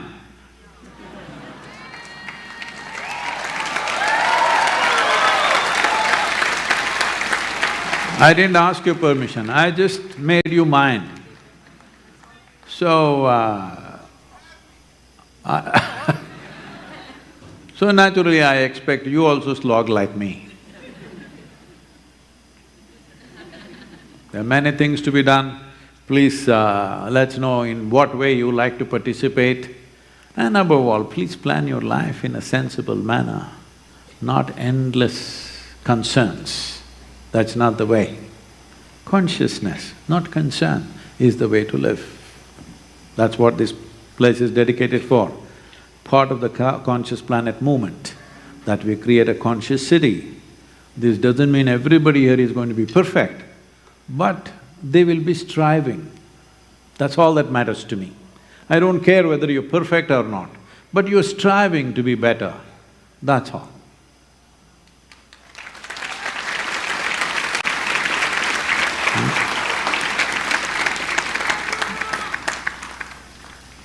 I think the time is up, it's 8 o'clock, I was supposed to close.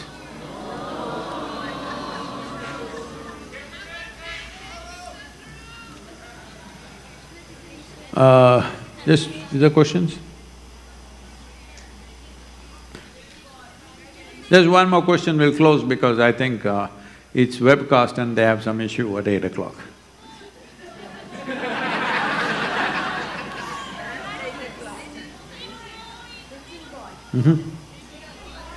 Namaskaram, Sadhguru. Here's another question from someone online, specifically asking about enlightenment.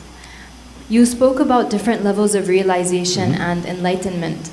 How far can a regular human like me go?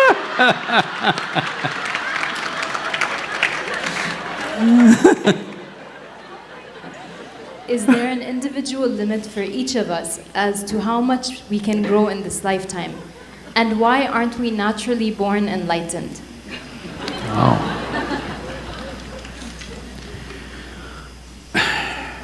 See, enlightenment is not an achievement. Let's first get that straight. It's not an achievement. It's a homecoming. Because you throw your desires out there, you're running away. If you stop throwing that, life will come home, because that's where it is. It's not about getting somewhere, it is about losing the need to get somewhere.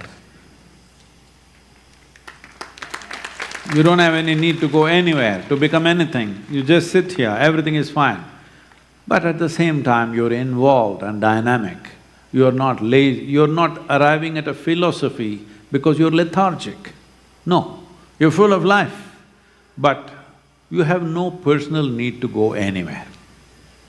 If you have to go to Timbuktu, you will go there. If you have to go to another planet, you will go there if there is something to do. But you have no personal need to go anywhere.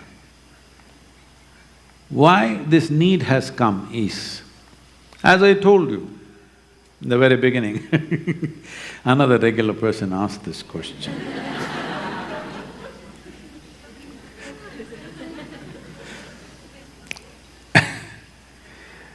So, it doesn't matter where you are, what kind of activity you are in, the concern, the bother of your not being fulfilled is always there with you.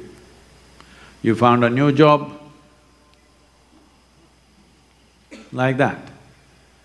You got married, full of dancing, 3 days later,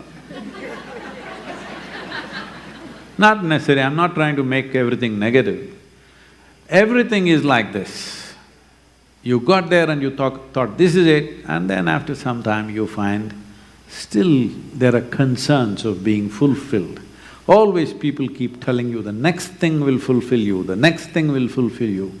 It goes on.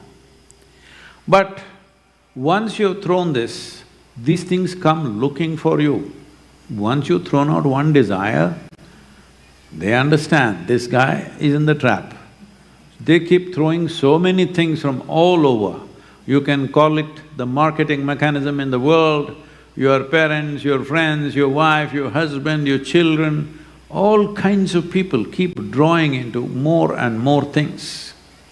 Well, it's very important for the market economy, you should do more and more, buy more and more, take more and more loans. The interest rate has gone down, you can take more loans.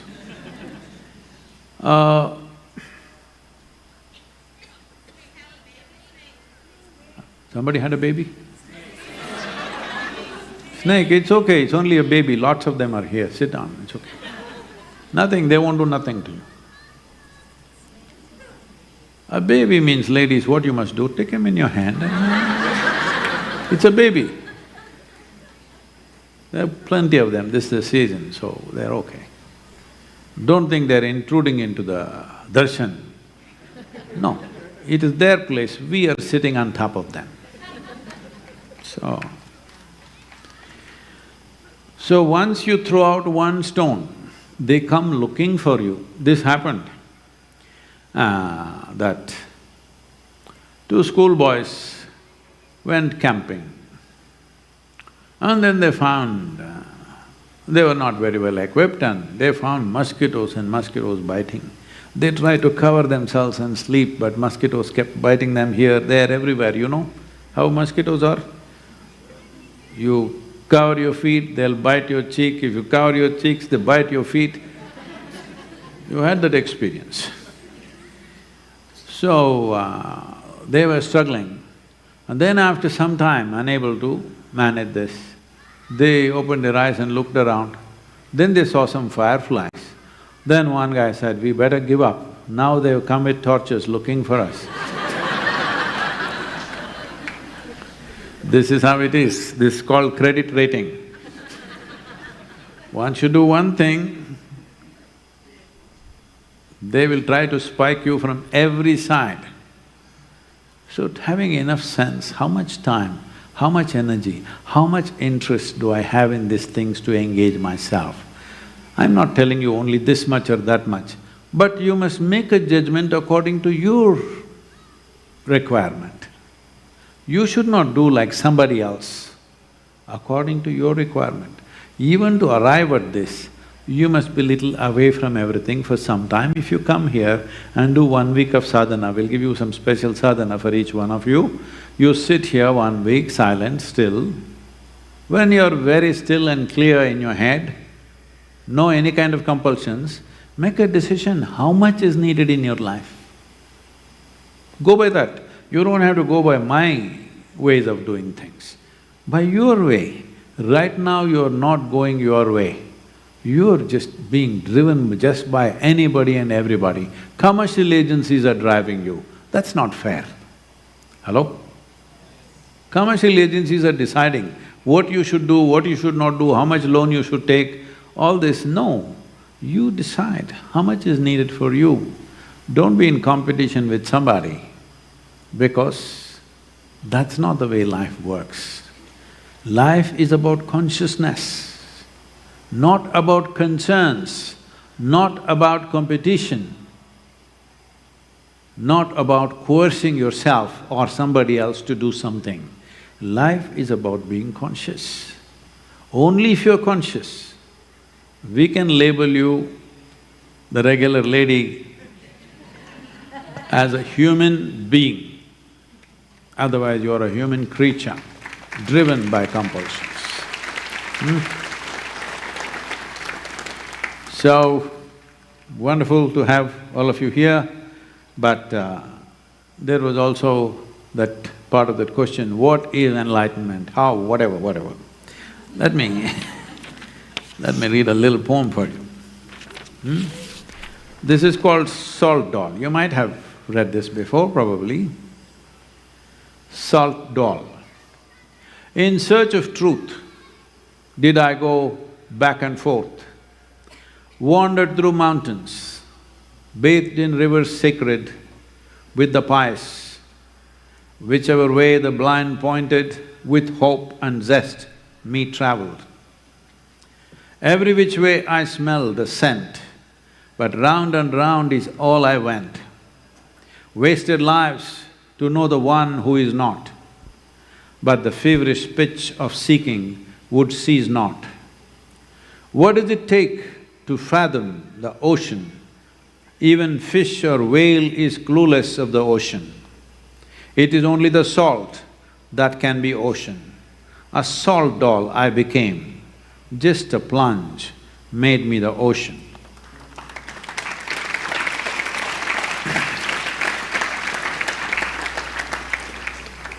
So I'm not prejudiced against women.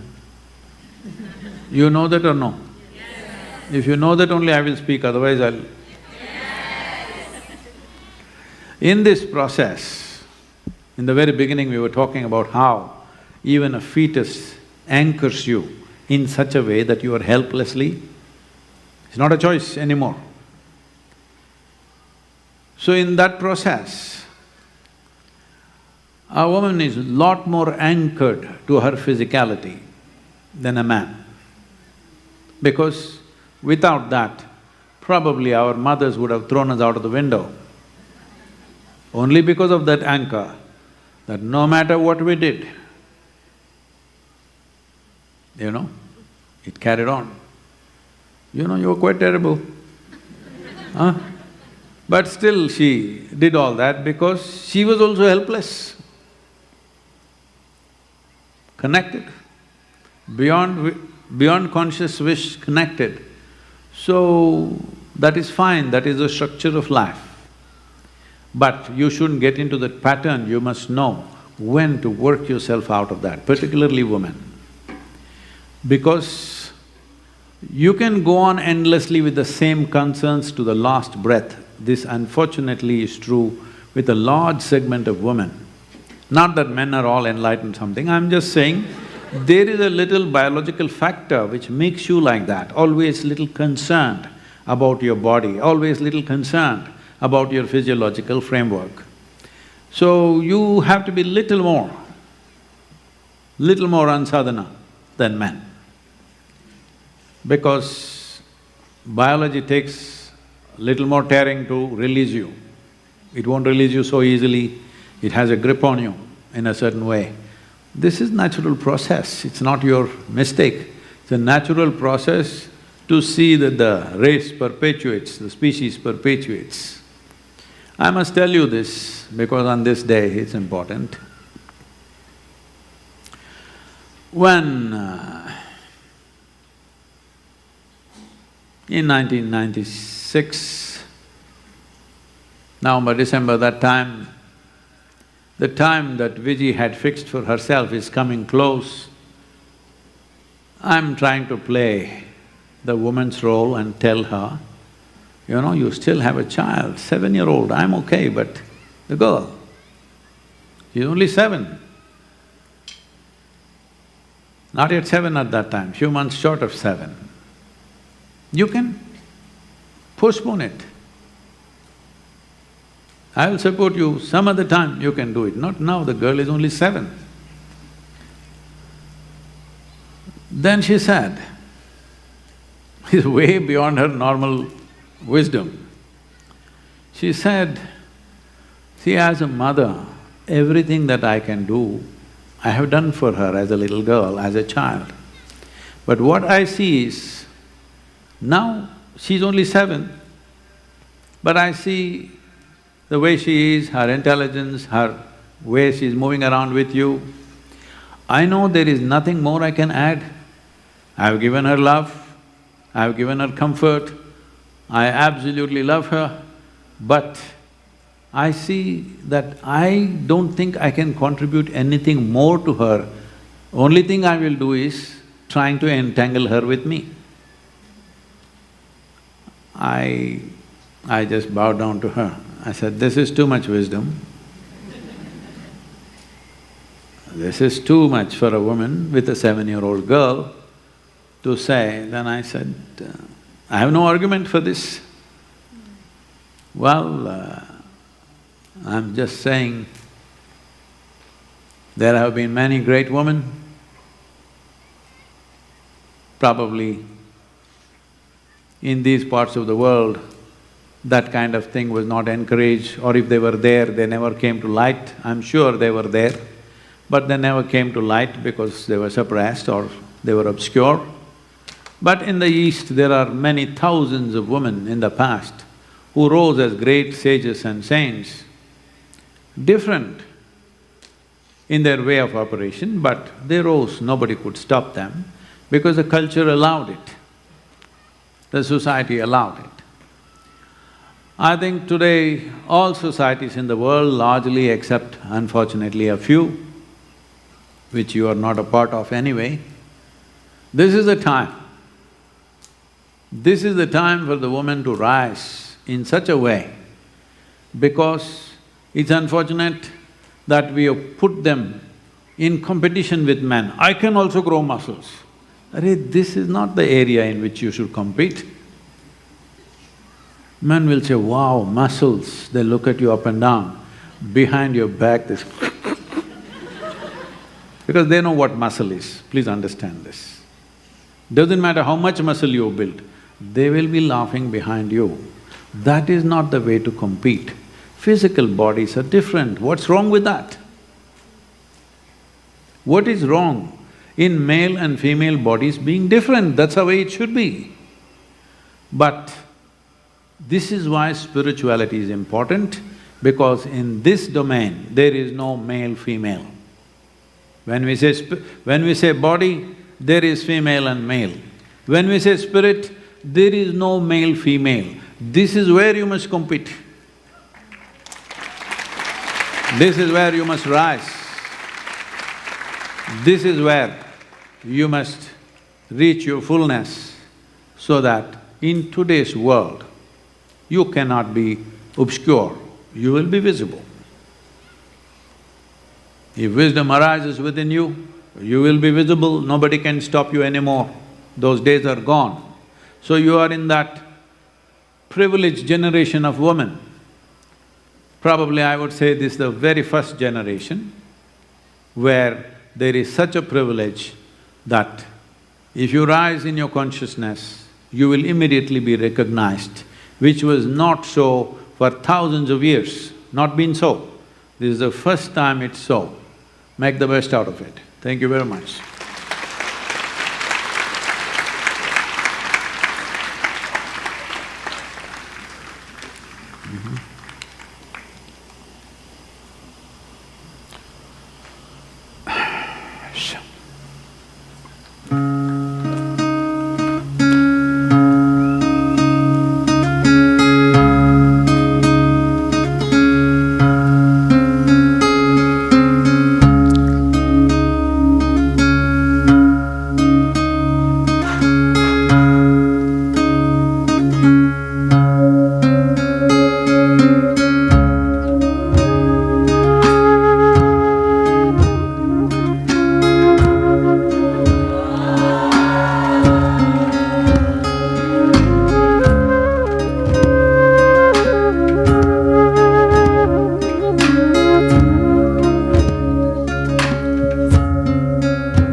Wait.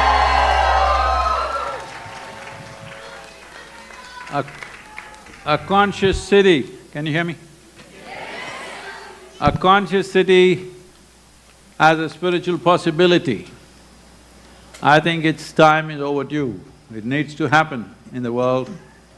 This is just a small beginning, and every one of you, in what ways you can participate. I don't believe in imposing anything on anybody, but if you think it's precious, if you think it's valuable for humanity, you do what you can, and each one of you, I think they can send you an email ID where you can write and say in what ways you will participate so that we know how to reach out to you, okay? It is according to your willingness, it can't be done by force. But if we do not create such spaces, I want you to take a walk in downtown San Francisco. No, don't laugh, it'll come everywhere. It'll come everywhere because you are misunderstanding the power of chemicals. You're misjudging the power of chemicals. Once they enter, this is how it will be. Human beings will be turned into rags. So, let's not turn this country into that, and in turn in the world into that thing that human beings live like rags, dirty rags on the street. If that needs to happen, we must show, your faces should display that living consciously is a far bigger kick than any intoxicant.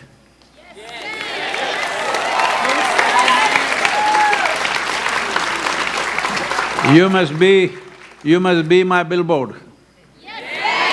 If people see you, they must ask, what are you on? That's how you should live. That is the basis of…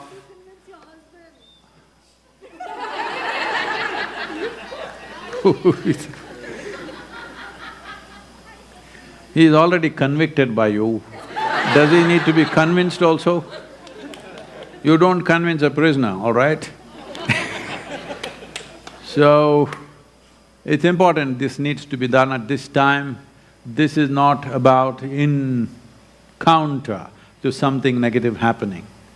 It's important that generation of people are absolutely for life, that we don't turn against life within ourselves by thinking something else is better than life. There is nothing else better than life. And life does not mean food, life does not mean physical pleasures, life does not mean this and that. Life means allowing this to flower, allowing this to overflow in exuberance. This must happen. This must happen in our generation. We must see that it happens to maximum number of people, because as individuals and societies and the world gets empowered with tremendous possibilities, if there is no human beings with sense, if there is no human beings with a deep commitment to the well-being of life, all these technologies, all these great possibilities will only turn against human beings. Yes. We have that responsibility as a generation who is enjoying maximum amount of technological benefits. We also have the responsibility to create the most responsible and stable generation of people. Otherwise, these same tools which are making our lives will take away our lives. Let's make it happen.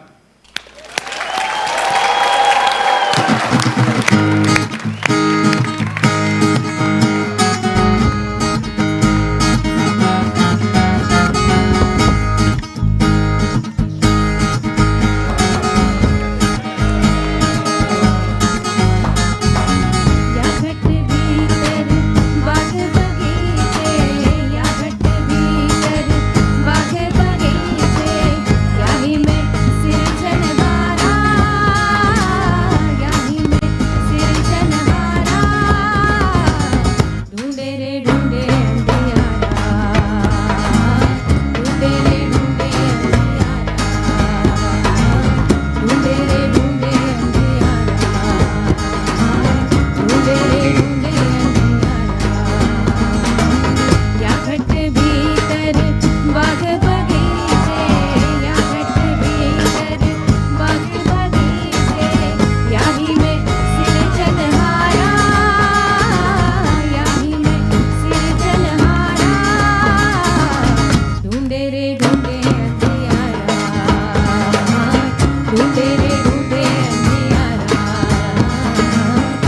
मेरे